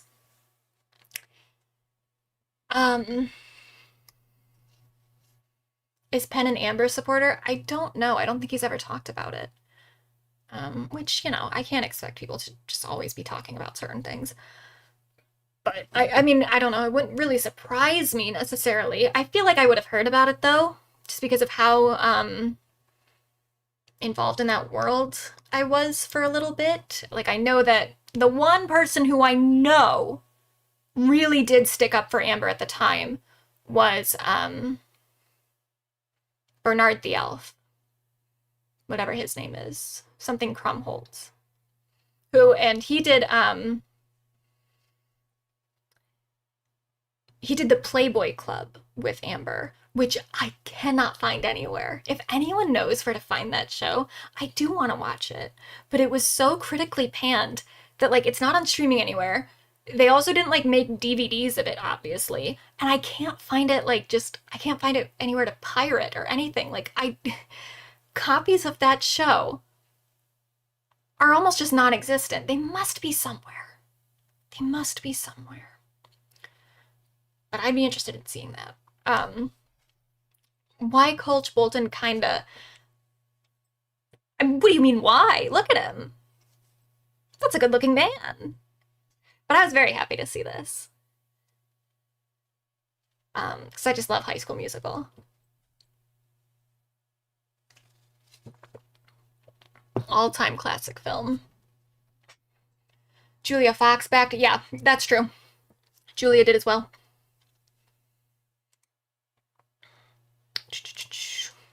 Alright, so we got kind of into the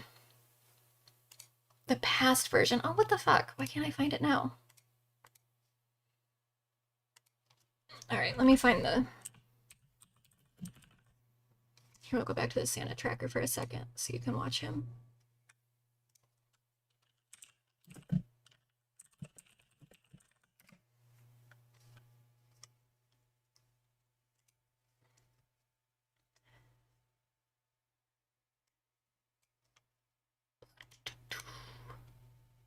Sorry, I gotta log in to my New York Times account.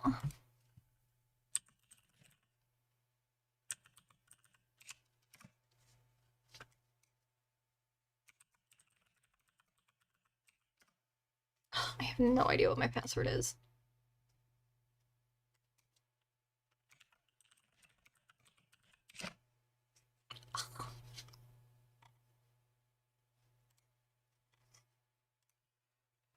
Here, let's just do, because it's paywalled.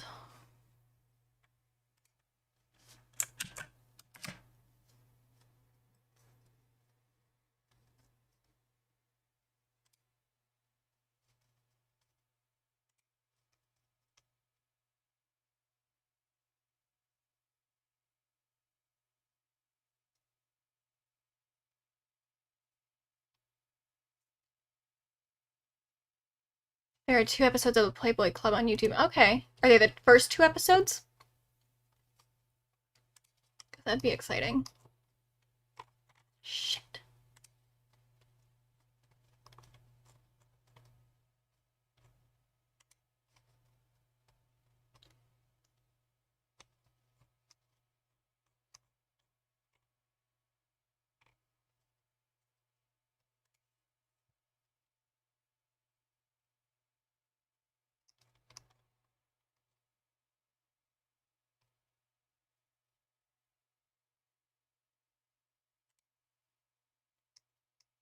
Second and third episodes. Oh,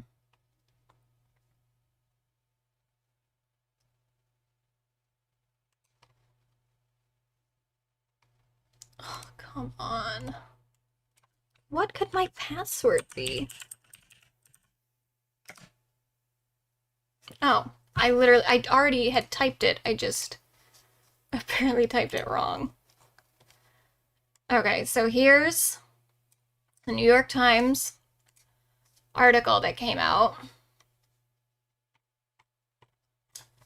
We can buy anyone inside a Hollywood smear machine. So this is going over the entire smear campaign. They also have a link to the, yeah, here it is, to the legal complaint itself in here. So you can read the whole thing if you would like. But again, Ophie did go over a lot of this in her video.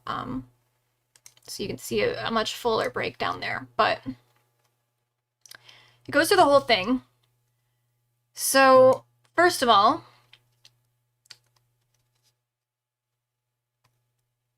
we've got, during shooting, Blake Lively, the co-star, had complained about the men had repeatedly violated physical boundaries and made sexual and other inappropriate comments to her. Their studio wayfarer, I don't know how to pronounce that, agreed to provide a full-time intimacy coordinator, bring in an outside producer, and put other safeguards on set. In a side letter, Blake Lively's contract, the studio agreed not to retaliate against the actress. That's all right.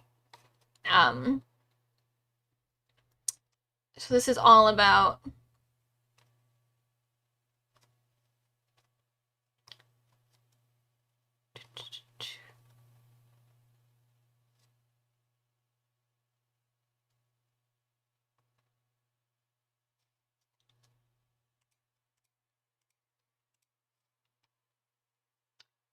she had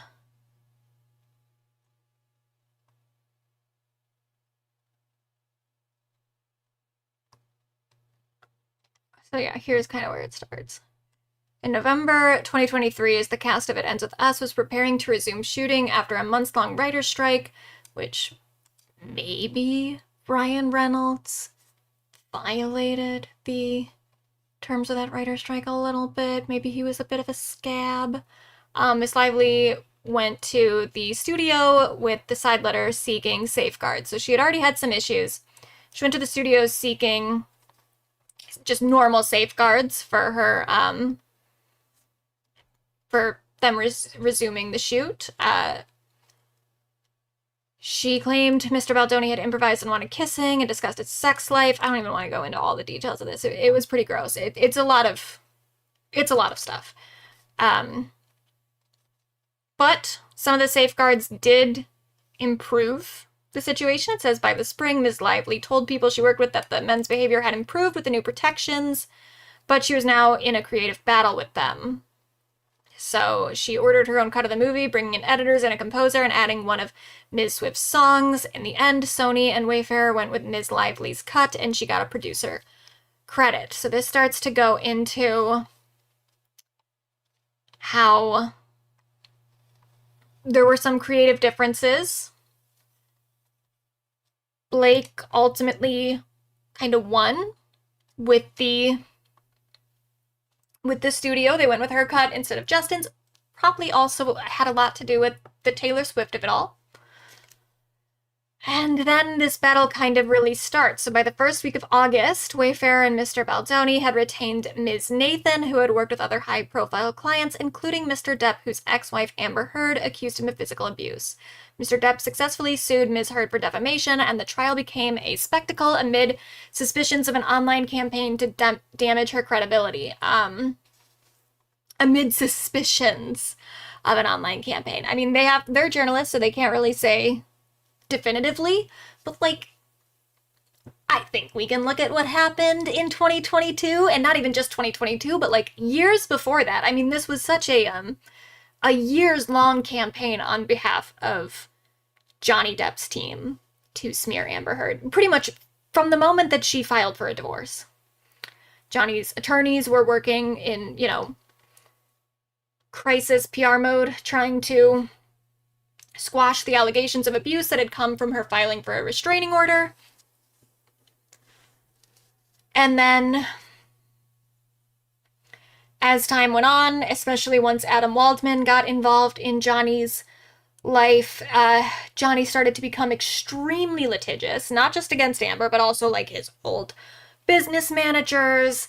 At some point he got involved in like a lawsuit with some of his old security people.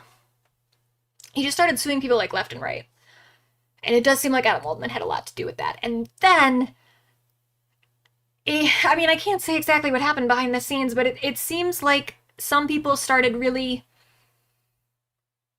stoking Johnny's narcissism to a degree where any sort of reference of him being a domestic abuser, he attacked full force. So that's when we see the lawsuit against The Sun. Then, obviously, he sued Amber. And in the midst of all that, there is this huge smear campaign that started around like 2019 when Adam Waldman started giving audio clips to different YouTubers, edited audio clips of Amber like admitting to hitting Johnny. He started giving documents to tabloids. He started putting out this idea of this entire, all these allegations against Johnny being a part of Amber's hoax against him. It started getting incredibly like conspiratorial, kind of similar to this idea that Blake had turned the entire cast of It Ends With Us against Justin. It is just sort of, it's just conspiratorial. It's this idea that like these women are using their power in some sort of industry, which in the case of Amber Heard, she didn't even have any. But according to Johnny's claims, like her friend group, she had convinced all of them to participate in this hoax against him, even though Johnny was also paying a lot of those people's rents. Like, all those people had more financial incentive to side with Johnny Depp than they did with Amber Heard. So the fact that Amber somehow coerced them into participating in this hoax against him just already doesn't really make much sense. At least in the allegations against Blake, you can say that, like, she was a bigger actress. She was more famous. She knows Taylor Swift. She's married to Ryan Reynolds. So, like, yeah, she has more power in the industry than Justin had. So this idea that she poisoned people against him is maybe, like, a little bit more reasonable to believe, but it's still, it was stupid. Justin and his producer also seem to be really obsessed with the pregnancy stuff. Makes me uncomfortable. Yeah, there was a lot of weird pregnancy stuff. He's just a weird person. Just a weird person.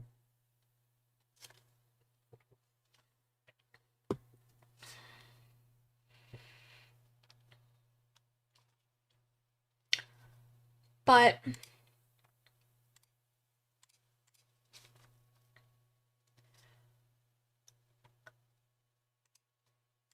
so yeah, he hired this PR person who started doing a lot of the stuff. I mean, he hired them in August.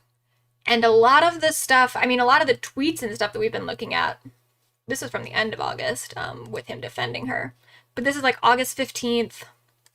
I was tweeting about it August 12th. A lot of other stuff was, you know, around maybe like August 8th or something is when I started to notice a lot of it. So it is kind of remarkable, like, how quickly they jumped on this and how fast they got it going too. Because I remember, let's look at this. This was from, this is August 8th was the Hollywood Reporter article. That was mostly just focusing on them, on like the creative differences or whatever. This is kind of when I became aware of it. And at the time, I was like, oh, this is just some like people being bored thing that they're just like trying to find.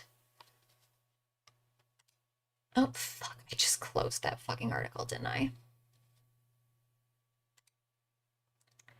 They were just really trying to find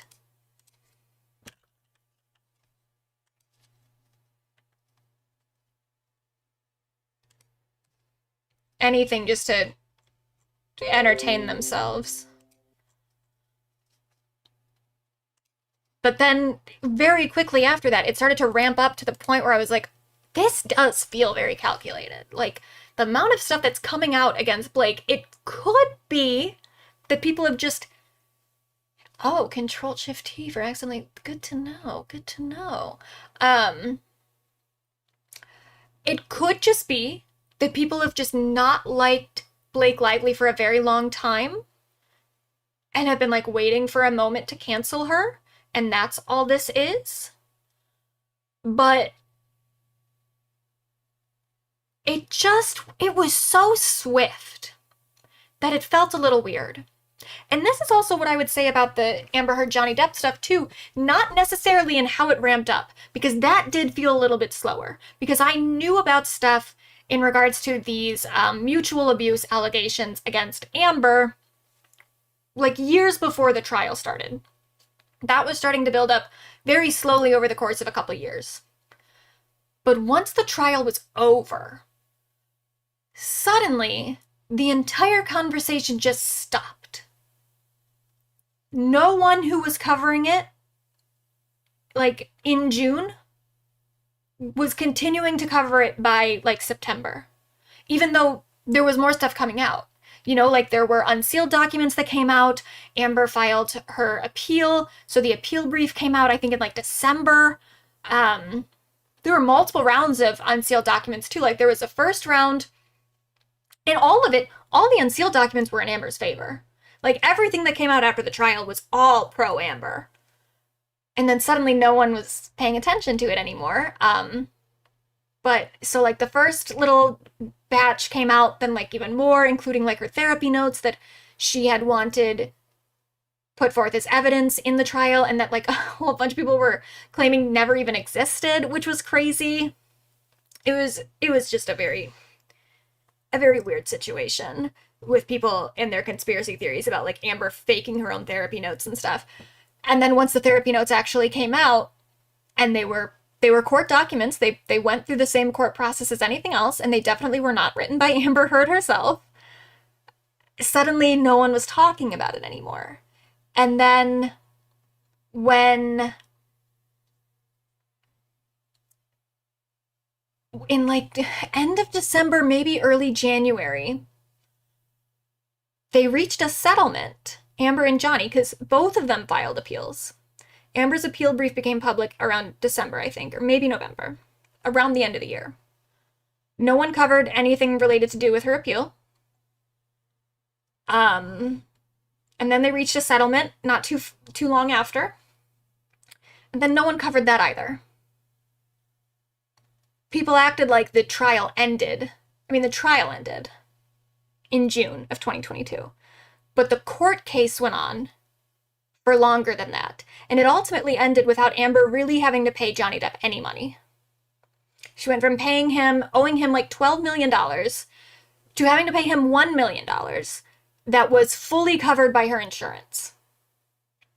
And there was no gag order on her whatsoever. She's totally free to talk about it. I mean, as she's kind of referenced recently.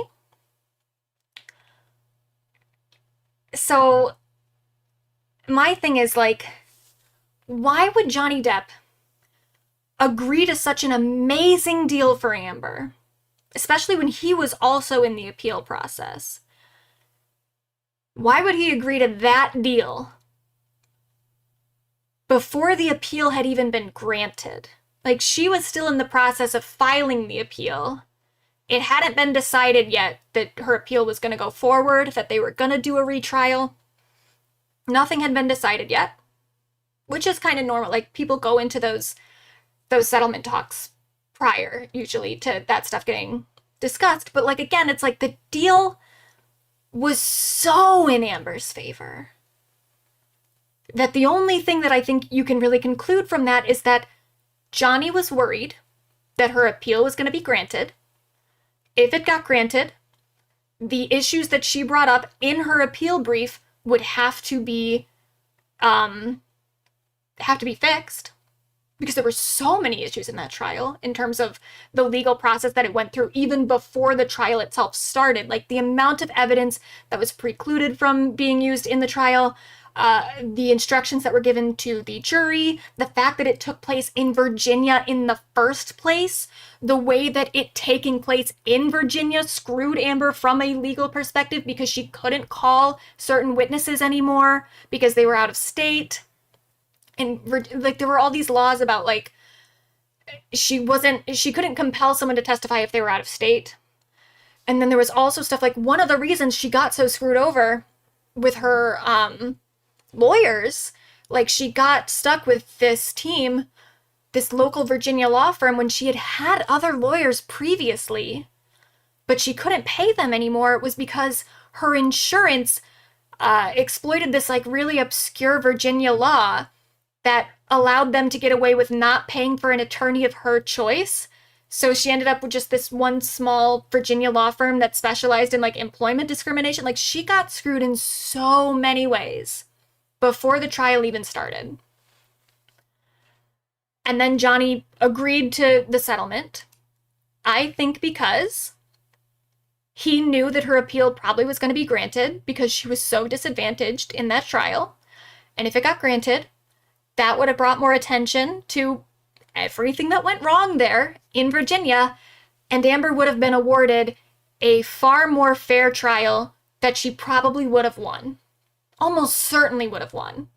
Or even Johnny's entire case probably would have been dismissed. Like, if it had taken place in California with their anti-slap laws, the trial probably never would have even happened.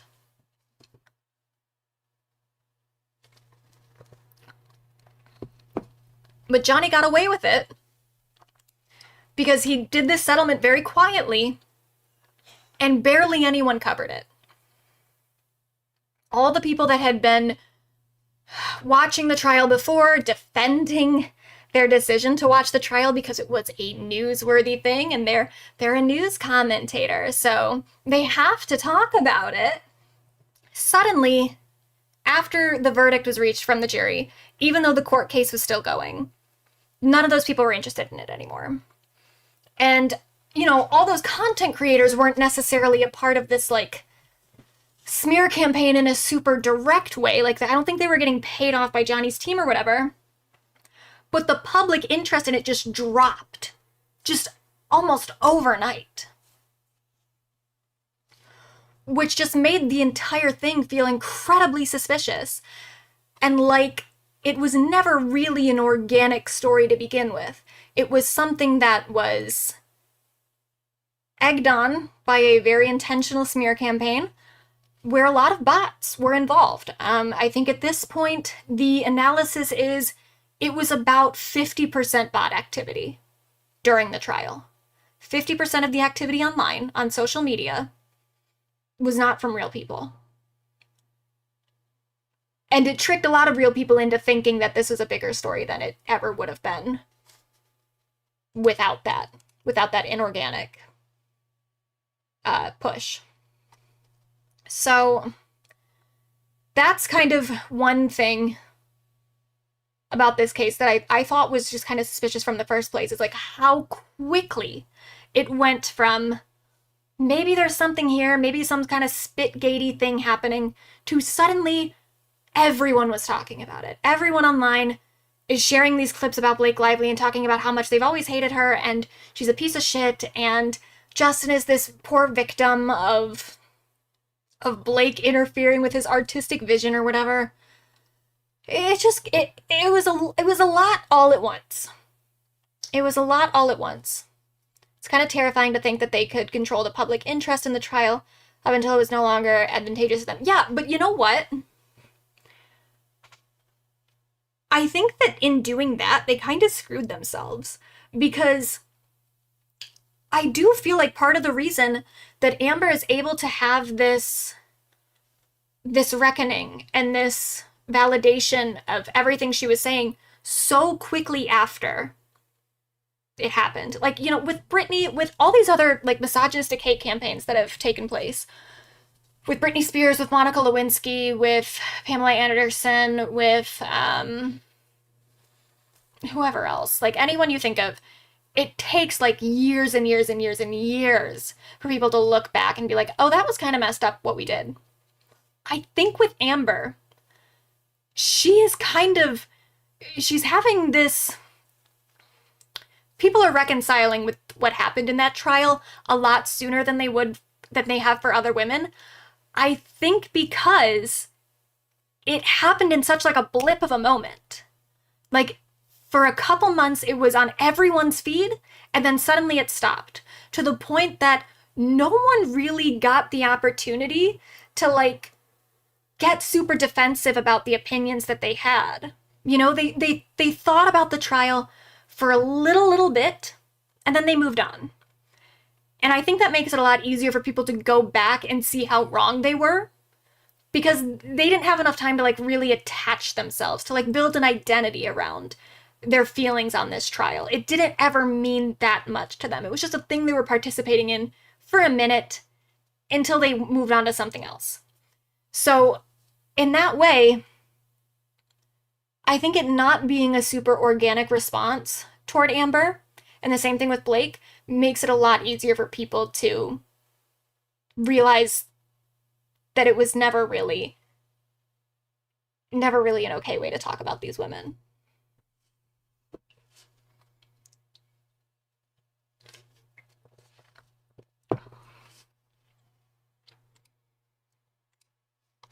So, oh, also I saw this today. Apparently after he hired his new management team, his Johnny Depp management or PR team, he's now getting sued by his former publicist that he had right before then. I don't really know why. Maybe just because they're saying that they were let go illegitimately or something. I'm not sure. I don't know what specifically they're suing for, but I do think that's very funny. He like really screwed himself. He really, really screwed himself.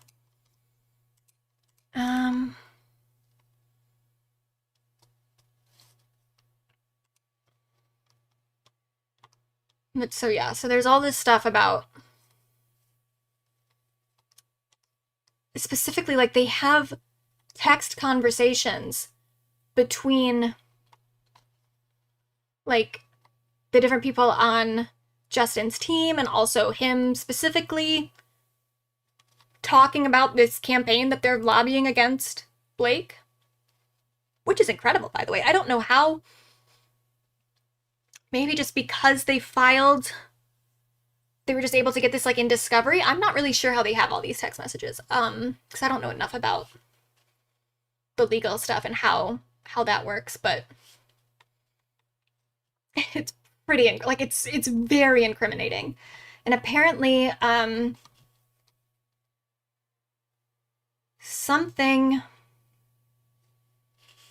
so they started this PR campaign against her.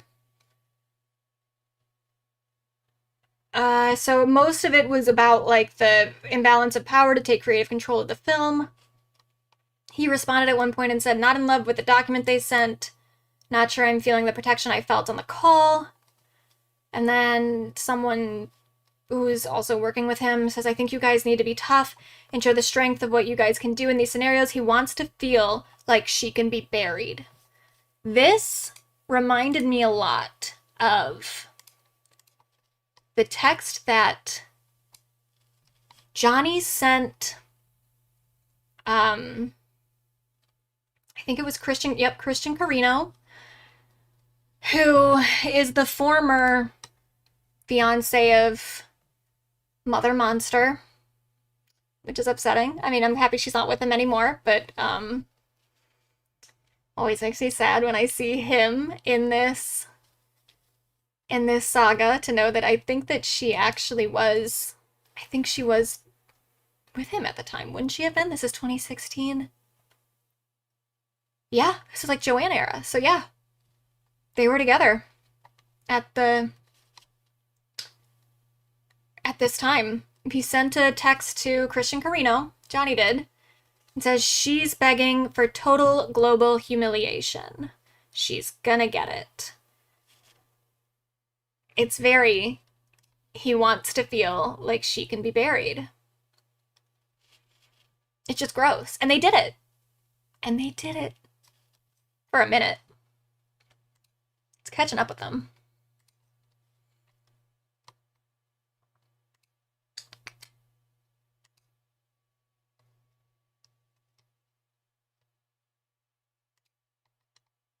So, yeah, that's kind of, again, if you want a bigger breakdown into the like lively Justin Baldonia stuff, just go watch Ophie's videos. I do have them linked in the description.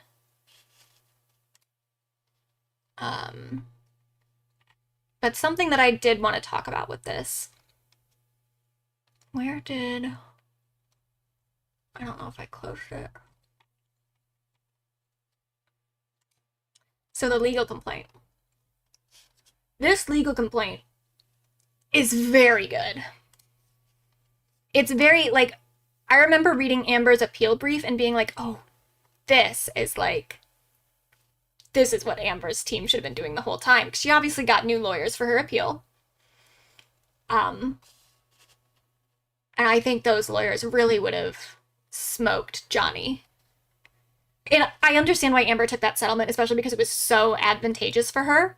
But I was a little sad. I was like, oh, I want to see him. I want to see him go up against these attorneys in a courtroom. Not some, like, little local Virginia law firm that was a little in over their head. And I don't want to shit on them too much, because I don't think that I don't think they're bad attorneys in general. They were not up for the task of the thing that they were up against. You know, they were up against this very big multinational law firm that was very, very good at creating the spectacle that this kind of case needed. That this little local firm just was not. They don't do that. They'd never had, like, a big case like that. Whereas, like, Johnny's lead attorney on that trial had studied under, it wasn't Joe Cochran, but it was someone else on the O.J. Simpson trial. Like, they all knew how to put on, like, the show of a trial, which is what you need to do in a court case like that that's being live streamed. But these attorneys that Blake has, I mean, they're the attorneys that you would hire if you're doing something like this. And this appeal brief is so good. And what's so good about it is the way that she is addressing stuff that is maybe not even that important to the legal case, but is important to rectifying her public image. It was Robert Shapiro. Yep. Yeah. Robert Shapiro. She's addressing stuff that is, like, specifically, like, this shit was said about me that's damaging my reputation, which obviously is important to the legal case because that's a part of the claims. But it also is just like, I need to address this stuff to set the record straight for the public, even if, I mean, this lawsuit is going to definitely go somewhere because she's very powerful and she has the money to keep this going. And it obviously is very important to her. But even if it didn't go anywhere, just the fact that this document is so public and it's definitely intentional that this is so accessible in the New York Times article. Like, sometimes people put stuff like this in articles, but it's not a given. And the fact that it's, like, in some of the first paragraphs of this article from the New York Times, they want people to read this. They want people to go through this. And it's very smart the way that they did this. And this is why I am so excited about this lawsuit, because I don't know why Justin Baldoni thought he could get away with this. Johnny Depp was doing this against Amber Heard, a woman who, by the time the trial started, had an estimated net worth of about $500,000. She wasn't even, like, a millionaire or anything, which obviously she has more money than me. But she wasn't, like, a rich, wealthy person. She was someone who could be buried a lot easier. She's also someone who, and this isn't a knock against her at all, because I think that this is, most people are like this. Most people don't think this way. Amber Heard is just, by nature, very bad at PR. Very bad at it. And that's something that even, like, it comes up in her therapy notes. There's, at the beginning of their relationship, when they were dating each other for a while before, like, they went public, because he was still publicly with Vanessa, his ex. And then even after they broke up, he, like, made Amber wait a little bit before they went public with their relationship, because he was saying, like, it's gonna get spun into, like, a homewrecker narrative if we go public with our relationship immediately after I publicly disclose that I'm not with Vanessa anymore. And that kind of, it frustrated Amber, because she had been in that relationship for about, like, 2 years, maybe, like, a year and a half, before he they told anybody before, and she had to like hide it from people in her life too. Like she told her dad about it, and then her dad would like start telling people about it, and she was always worried about like, oh my god, he's gonna tell someone like the wrong thing and it's gonna get out. Like it was affecting her life a lot that they were so secret for so long. And then but she said in her therapy note, she's like, but Johnny is a lot better at PR than I am, so I just have to trust that he knows what he's doing. And when I read that, I was like, he is a lot better at PR than you. And that definitely did screw her a lot. It's just not a natural skill that she has. Like, even, I think it affected her on the stand to some degree. Her ability to not totally be able to read how people were going to take what she was saying. Johnny Depp did so well on the stand because he is a manipulative person. And he does so well as a celebrity and with PR because he's a manipulative person. And I'm not going to say that Blake is necessarily a manipulative person. Maybe she is, maybe she isn't. But she does have that skill of PR. And I think that that's going to help her a lot. She does know what she's doing more than Amber does. And that's fine because no one should ever need to know. I don't know why I keep looking over and you guys are like having discussions about the way people look, about like Amber and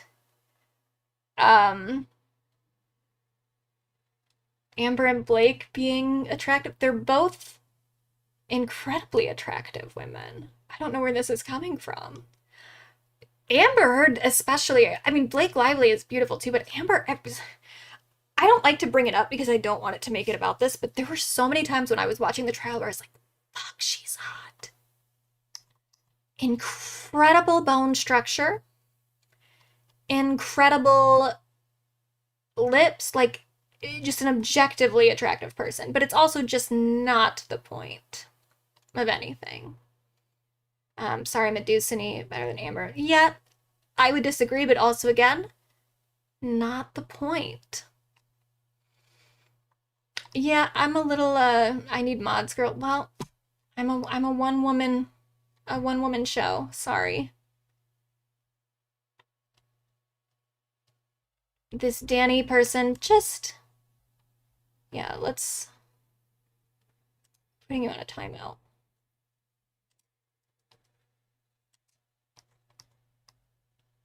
Oh yeah, here, you can mod Ophie.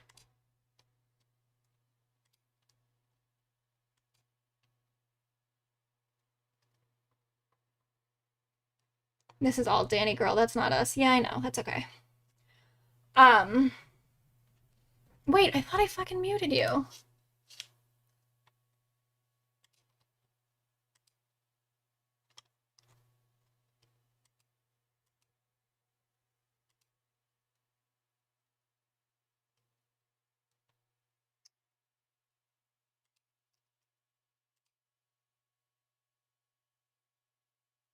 Okay, whatever. Yeah, Amber Heard is like an objectively attractive person. But it doesn't matter. Anyway, what was I saying? Chat, don't be weird, challenge impossible. Yeah, I mean, it's the internet. I do think being beautiful increased the tenor of the hate these women got. I do, to a degree. I think that what happened with Blake, and what also happened with Amber to a degree, which is kind of crazy, is that one of the ways people chose to attack her was by weaponizing her privilege, which sure does include her physical attractiveness, but also just this idea that, you know, she's a very rich, white, powerful celebrity, which she is. It became this thing that was used to undermine her victim status. And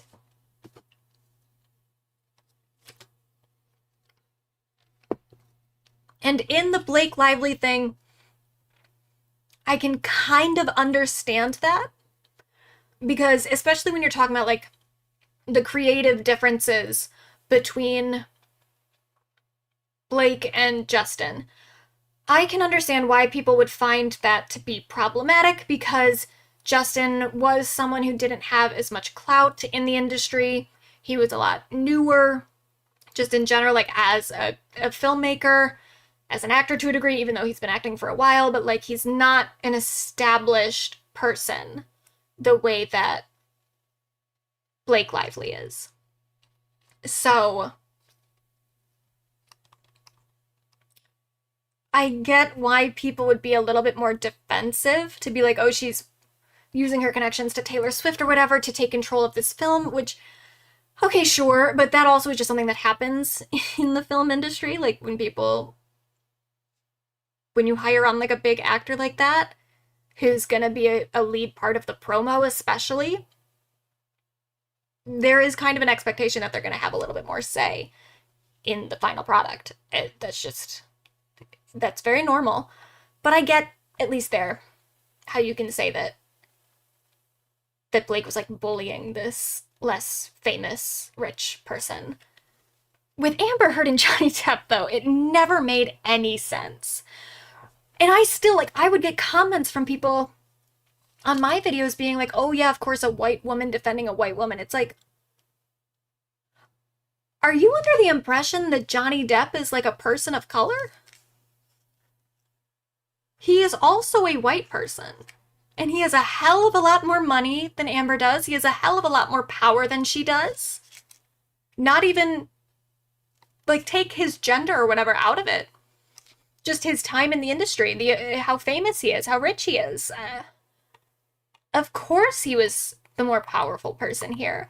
So to weaponize Amber's privilege in that scenario by being like, oh, well, she's a white woman. Okay. The only part of that gives her any social power is the white part, which Johnny Depp also is. Johnny Depp sure thinks he's a POC. Yeah, he does. I know that he thinks that he's like, does he think he's Cherokee or something? Is that what he goes with? But yeah, even if he had the bloodline that he claims to have, which I think people have pretty much established at this point that he does not, he's still, people take him as a white guy. He's still white passing. That still counts as a privilege. But, so there's that part of it.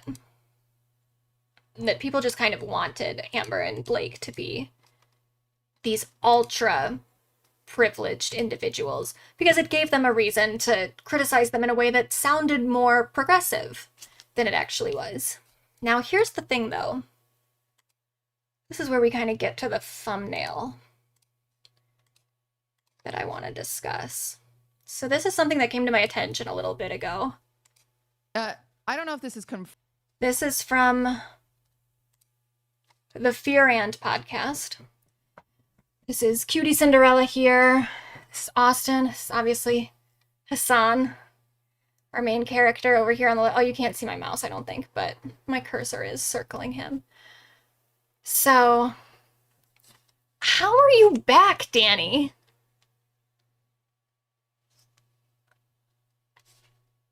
I'm pretty sure I hid you from the...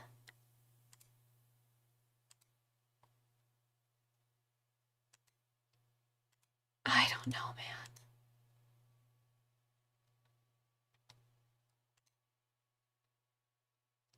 All right.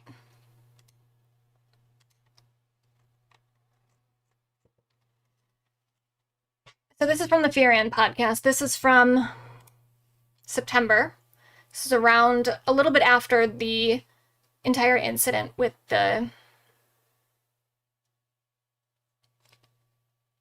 Blake Lively happened, which they are going to discuss here. confirmed, but it's been TMZ reported that Justin, due to all of this, hired the same PR person that Johnny Depp hired for the Amber Heard trial. And it's like, wait, you can't do that if you're standing for domestic violence. And then, like, ooh.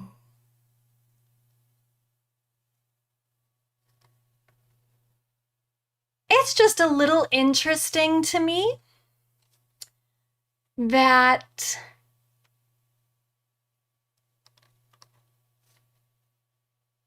he seems to understand that Johnny Depp committed a smear campaign against Amber Heard because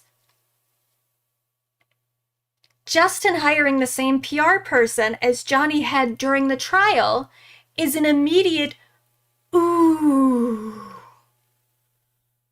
So I would like to know why then he has never addressed. Oh, we're getting an ad. You know what that means. All right, let's see what this actor Johnny Depp. He has 2 videos currently on his YouTube, and he also did obviously like longer reactions to the trial in general on his stream that other people have clipped. You can watch them, but just actively on his YouTube channel currently, Hasanabi, his official channel, 1.47 million subscribers. He has 2 videos reacting to this trial in which he does not come across as someone who understands that Amber is being targeted by a smear campaign in this trial. In fact, he is actively contributing to that smear campaign by saying some of the most abhorrent shit that I've ever heard. And it's not even that I've ever heard overall. There definitely were people who said worse stuff during the trial, but the worst shit I've heard from someone who absolutely should know better. And it's not even about, like, I do think overall, I like Hasan. And I know that maybe is not popular with other people in this chat, and that's fine. You can have whatever opinion you have on him. I think he has a very real problem with misogyny. I think that he is aware of that, and I do think that he is, especially recently, seeming to try to confront that about himself, which I appreciate that he's trying to do that work. I believe in change. I believe in people growing. But even apart from my feelings about how he talks about women sometimes, his coverage of this trial was just absolutely stupid. Like, he just came across as so dumb. Like, he had no idea what he was talking about at any point. And yet just continued to talk. And continued to say things that in any other context, I think he would recognize is pretty ridiculous. Like, some of the defenses he was giving was like, Amber Heard is lying about Johnny Depp breaking her nose, despite the fact that her doctor said that that is what happened. He didn't say specifically that Johnny broke it, but he did say that her nose was fractured in 2 places after the relationship ended, which, and to this point, the reason a lot of that evidence was not used in the trial is because she didn't seek medical treatment right away. So it's hard to say that, like, it happened in a particular moment, but it happened at some point. She had 2 nasal fractures. But Mr. Piker over here, Dr. Piker, thinks that she was lying because she didn't look like she had a broken nose. He straight up calls her a liar because she didn't look like she had a broken nose. And that's just straight up not how broken noses work. A majority of broken noses are non-displaced fractures. You cannot see them. They do not require any sort of medical intervention. They usually heal on their own. So him saying that, it's stupid. It's dumb. And especially with him being like a kind of athletic person, it's like, you don't know how nasal fractures work. Just in general. He also said stuff about the whole thing with the allegations against Amber in terms of her previous relationship with Tassia Von Ray, when she was accused of domestic violence against Tassia, not by Tassia herself, but from someone else, for charges that were dropped immediately and also deleted from her record it happened in 2011, I think. No, it happened in 2009, maybe? happened in 2009, and then she got the record deleted completely in 2011. The only reason anyone knows that it even happened is because somebody went to TMZ and told them about it after Amber's divorce, after she filed for a restraining order against Johnny. So that whole thing is already suspicious. That story came out at that moment. But the defense, so what Tasia said is that there was no domestic violence, that it was a situation that was misinterpreted by some cops that they felt were misogynistic and homophobic. The defense that Johnny Depp's team has presented was that they couldn't have been misogynistic and homophobic because the cop was a lesbian.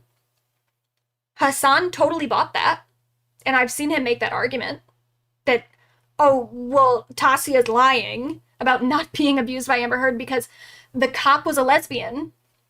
First of all, I think Hasan Piker knows that people are capable of internalized prejudices.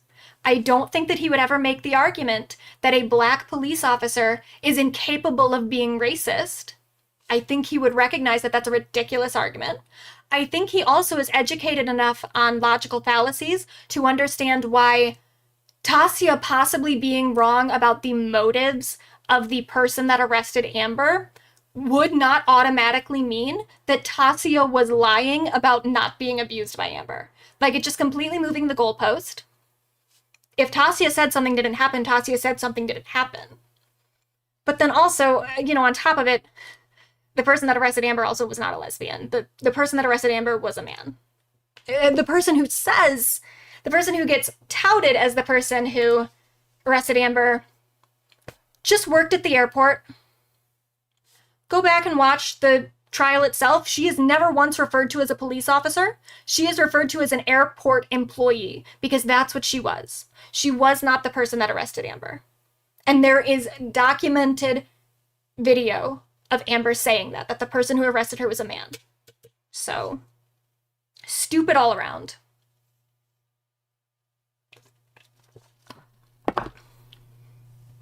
But I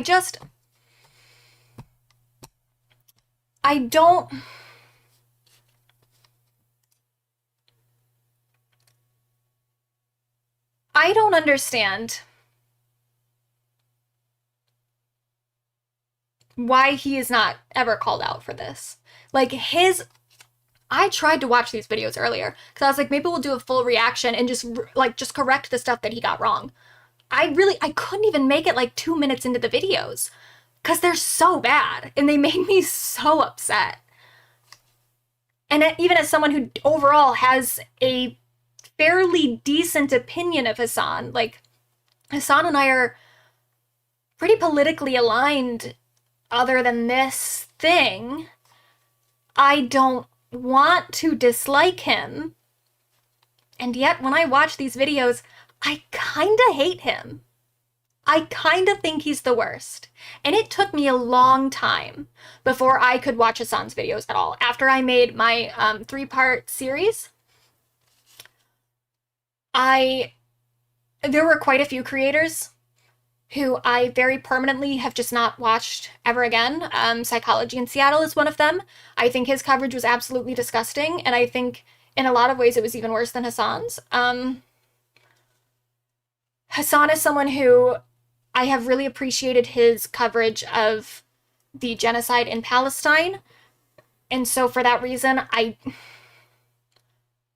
see his presence on the internet as a net positive. But it took a while after this happened. After I made my videos where I went through and I rewatched a lot of people's coverage from the trials, it took a long time before I could even look at him again. Because I was just so disgusted. And I still am. I'm very disgusted by his coverage on this. And I want to give him the opportunity to change that. I want him to look back at this and realize how awful his coverage was, but I can't really understand why he hasn't at this point, because especially in that clip from Furiant, it seems like he understands that what happened in that trial was bad. He has not at all reckoned with how he played a part in that. He has also recently, I think he educated himself on Gamergate recently. I've seen him reference it more consistently than I had before. I had actually seen a clip of him on that old podcast he used to do with someone who I have even less fond feelings for at the moment, Ethan Klein. There was a moment where someone referenced Gamergate, and then Hasan just said, like, I have no interest in learning about that. Like, I know it's a big deal, but I don't care. And I was like, yeah, I bet you don't. I bet you don't have any interest in that particular subject. I wonder why. More recently, he has been talking about Gamergate a lot, and talking about how that was like a precursor to the election and Donald Trump and the radicalization of young men. And it's like, okay, can you think of a more recent example of something like that happening? Maybe something that you also played a part in? You don't want to talk about that at all? You don't want to look back at that at all?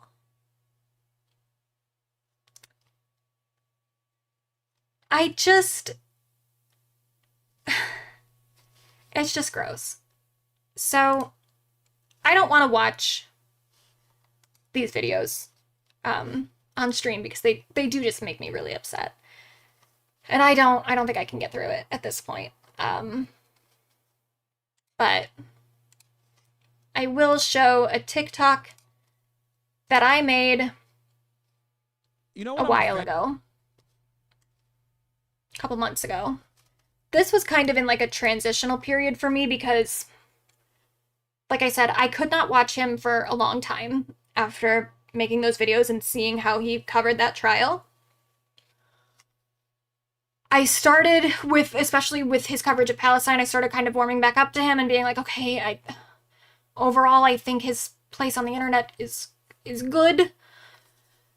But still, it just kind of lurked in the back of my mind for a long time, and there were things that he would bring up where I was like,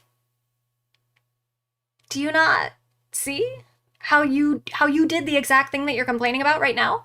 This was about conspiracy theories related to Jeffrey Epstein. He was watching some like TikTok of some woman creating some ridiculous conspiracy theory, and he's reacting to that, and it's not even something that's so specifically related to Amber Heard or the trial that it even should have triggered me, but it because I just watched so much of it, it's like it always is kind of in the back of my mind. And so watching him complaining about misinformation being spread on the internet in regards to Jeffrey Epstein was just a little bit ironic to me compared to how he handled the Depp v. Heard trial. So this I made a little bit ago. I'm a fan of the truth, okay? I'm not a fan of, however, people just like running their goddamn mouths off of like very easily identifiable misinformation. Not many people talked about this, but like the UK Oibrov judge stated that because of his alcohol and drug abuse, that there was at least enough evidence to suggest that Johnny Depp was the violent and responsible party in 12 of the 14 acts of violence, including in ones where Amber Heard literally fucking cut Johnny Depp's finger off. Where is she getting this information from? I don't know which fight you're talking about. I don't know. I'm talking about Australia, the day that now we're talking about Australia. You hear that? You said the day I chopped my finger off? Think about that. It blows my fucking mind, like that the judge straight up was like, yeah, you deserved it. So yeah, obviously you would have to pause it to read all this, but the judge didn't say that. Never. The judge never gave any sort of conclusive point about what happened to Johnny's finger. They say very clearly that, like, we don't know what happened. No one will ever really know what happened. They most certainly did not say that Johnny deserved to have his finger cut off because he was doing drugs. That is insane. Where did you read that? Where did you hear that? Did you read these documents? Or are you just making stuff up? That didn't happen. She just made it up. Got him. Stupid. Go back a little. Finger off. Where is she getting this information from? I don't know which fight you're talking about. I don't know. I'm which talking about one. Australia, the day that Now I we're chopped talking my about finger off. Australia. You hear that? You said the day I chopped my finger off? Think about that. It blows my fucking mind, like that the judge straight up was like, yeah, you deserved it.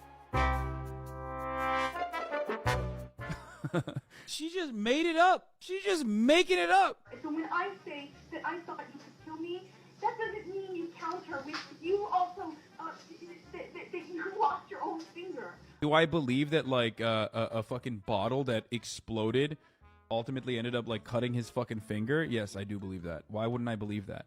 What? Yeah, it's like, because it's a ridiculous thing to believe. Because it doesn't even make sense.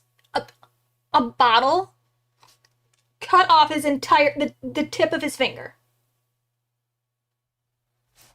Through a bottle, it landed in such a way that the entire tip of his finger got cut off. When his own doctors said finger? Yes, I do believe that it was more proximately suggestive of a crushing mechanism, which is more in line with what Amber theorizes happened. Amber Heard does not know what happened to Johnny Depp's finger. She went to bed, she took an Ambien, went to sleep, woke up, and he had written a bunch of stuff on the walls in his blood with his finger. She doesn't know how that happened. She thinks that what happened is that he crushed it when he was hitting his hand against the wall with the phone that he was holding right next to her head.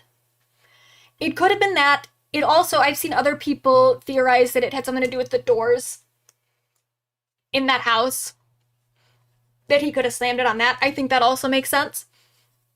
Again, who's to say? But more proximately suggestive of a crushing mechanism definitely fits way more with what Amber thinks happened than with what Johnny said happened. So let's keep that in mind. A fucking bottle that exploded ultimately ended up like cutting his fucking finger. Yes, I do believe that. Why wouldn't I believe that? What do you believe? Do you believe that he like sat there, took a knife and like chopped his fucking finger off? Because that was kind of Amber Heard's team's argument. Yeah, it literally wasn't. It was never her argument. You know whose argument it was? Johnny Depp's. When he went to the hospital, that is what he said happened, is that he cut it in the kitchen with a knife. That wasn't Amber's story. That was Johnny's. Until he switched it to, Amber cut it off when she threw a bottle at my hand. Not Amber's story whatsoever. Never has been. Is that what you believe? You think Johnny Depp literally was like, oh, it's time. I'm Johnny Depp. I love cutting my dominant hand's finger off. She went to Jamie, pulled that shit up university and made it the fuck up. Dominant hand. If he fucking cut like his non-dominant hand, if he got the pinky like he's fucking Yakuza, that's one thing. Dude, it's like crazy because she's just freestyling. And that's another thing too, when he does this whole impression of like, oh, you think that Johnny just took his finger and just went like, oh, I love cutting my finger off. No, ew. I didn't want to hear my voice, sorry. That is absolutely not anyone's idea of what happened, even if you think he cut it off. And this is why his whole thing about like the judge bringing up his drug and alcohol thing, that was never brought up to say that Johnny deserved what happened to him because he's an alcoholic or a drug addict. It was brought up to say that Johnny probably doesn't know what happened that night because he was so inebriated, which he admitted to being. And so this whole thing about like, you think Johnny just sat there and like chopped his own hand off, his dominant hand. It's like, no, even in that scenario, even if you think that he cut his finger off, he didn't sit there and think that fucking like consciously about what he was doing. What probably would have even happened in that scenario is that he was on drugs and couldn't see like what he was doing. He was not fully aware of his actions and so accidentally cut his finger off. That's why the drugs were brought up. That's why it's relevant. It's not to say that, oh, he deserved it because he's a drug addict. What are you talking about? He's so stupid. And I don't think he's this stupid in general, like in his day-to-day. But for whatever reason, during this trial, he decided to become one of the dumbest people I've ever seen. And I just don't understand it. It's like, there are so many people, and this is why I don't even want to like attack Hasan so much, is because I do think there are a lot of people who attack him for illegitimate reasons. And he gets targeted by a lot of people on like, especially the far right, who want to take him down, and other just people on like leftist and liberal spaces who whatever have whatever grievance against him for whatever reason. And it's like, how are there so many people that hate him and no one has ever gone back and looked at this and looked at all the stuff he said during this? I could click around randomly and he would just be saying stuff that never happened because he never knew what he was talking about. And he also, like, it got brought up to him during the trial. Like, people were criticizing him in the moment for doing the coverage that he was doing. And he completely brushed, like, this isn't something that he had no idea that people were upset about this. He knew. He knew. And he persisted. So I don't know. I don't know.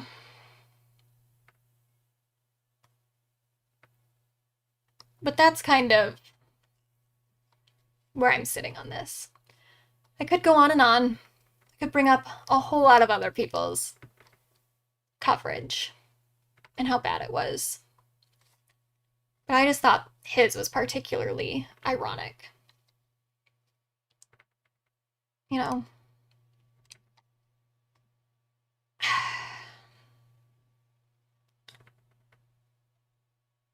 It's just a bummer. It's a bummer that everyone is such a piece of shit. Everyone. Not everyone. Not you people. But enough that it makes a difference. Anyway, Merry Christmas. Happy Hanukkah. If you're on the East Coast. Or elsewhere, I don't know. But it's 12:30 here, so it is officially Christmas. Oh, look like he's already come through Michigan, so he's maybe already hit my spot.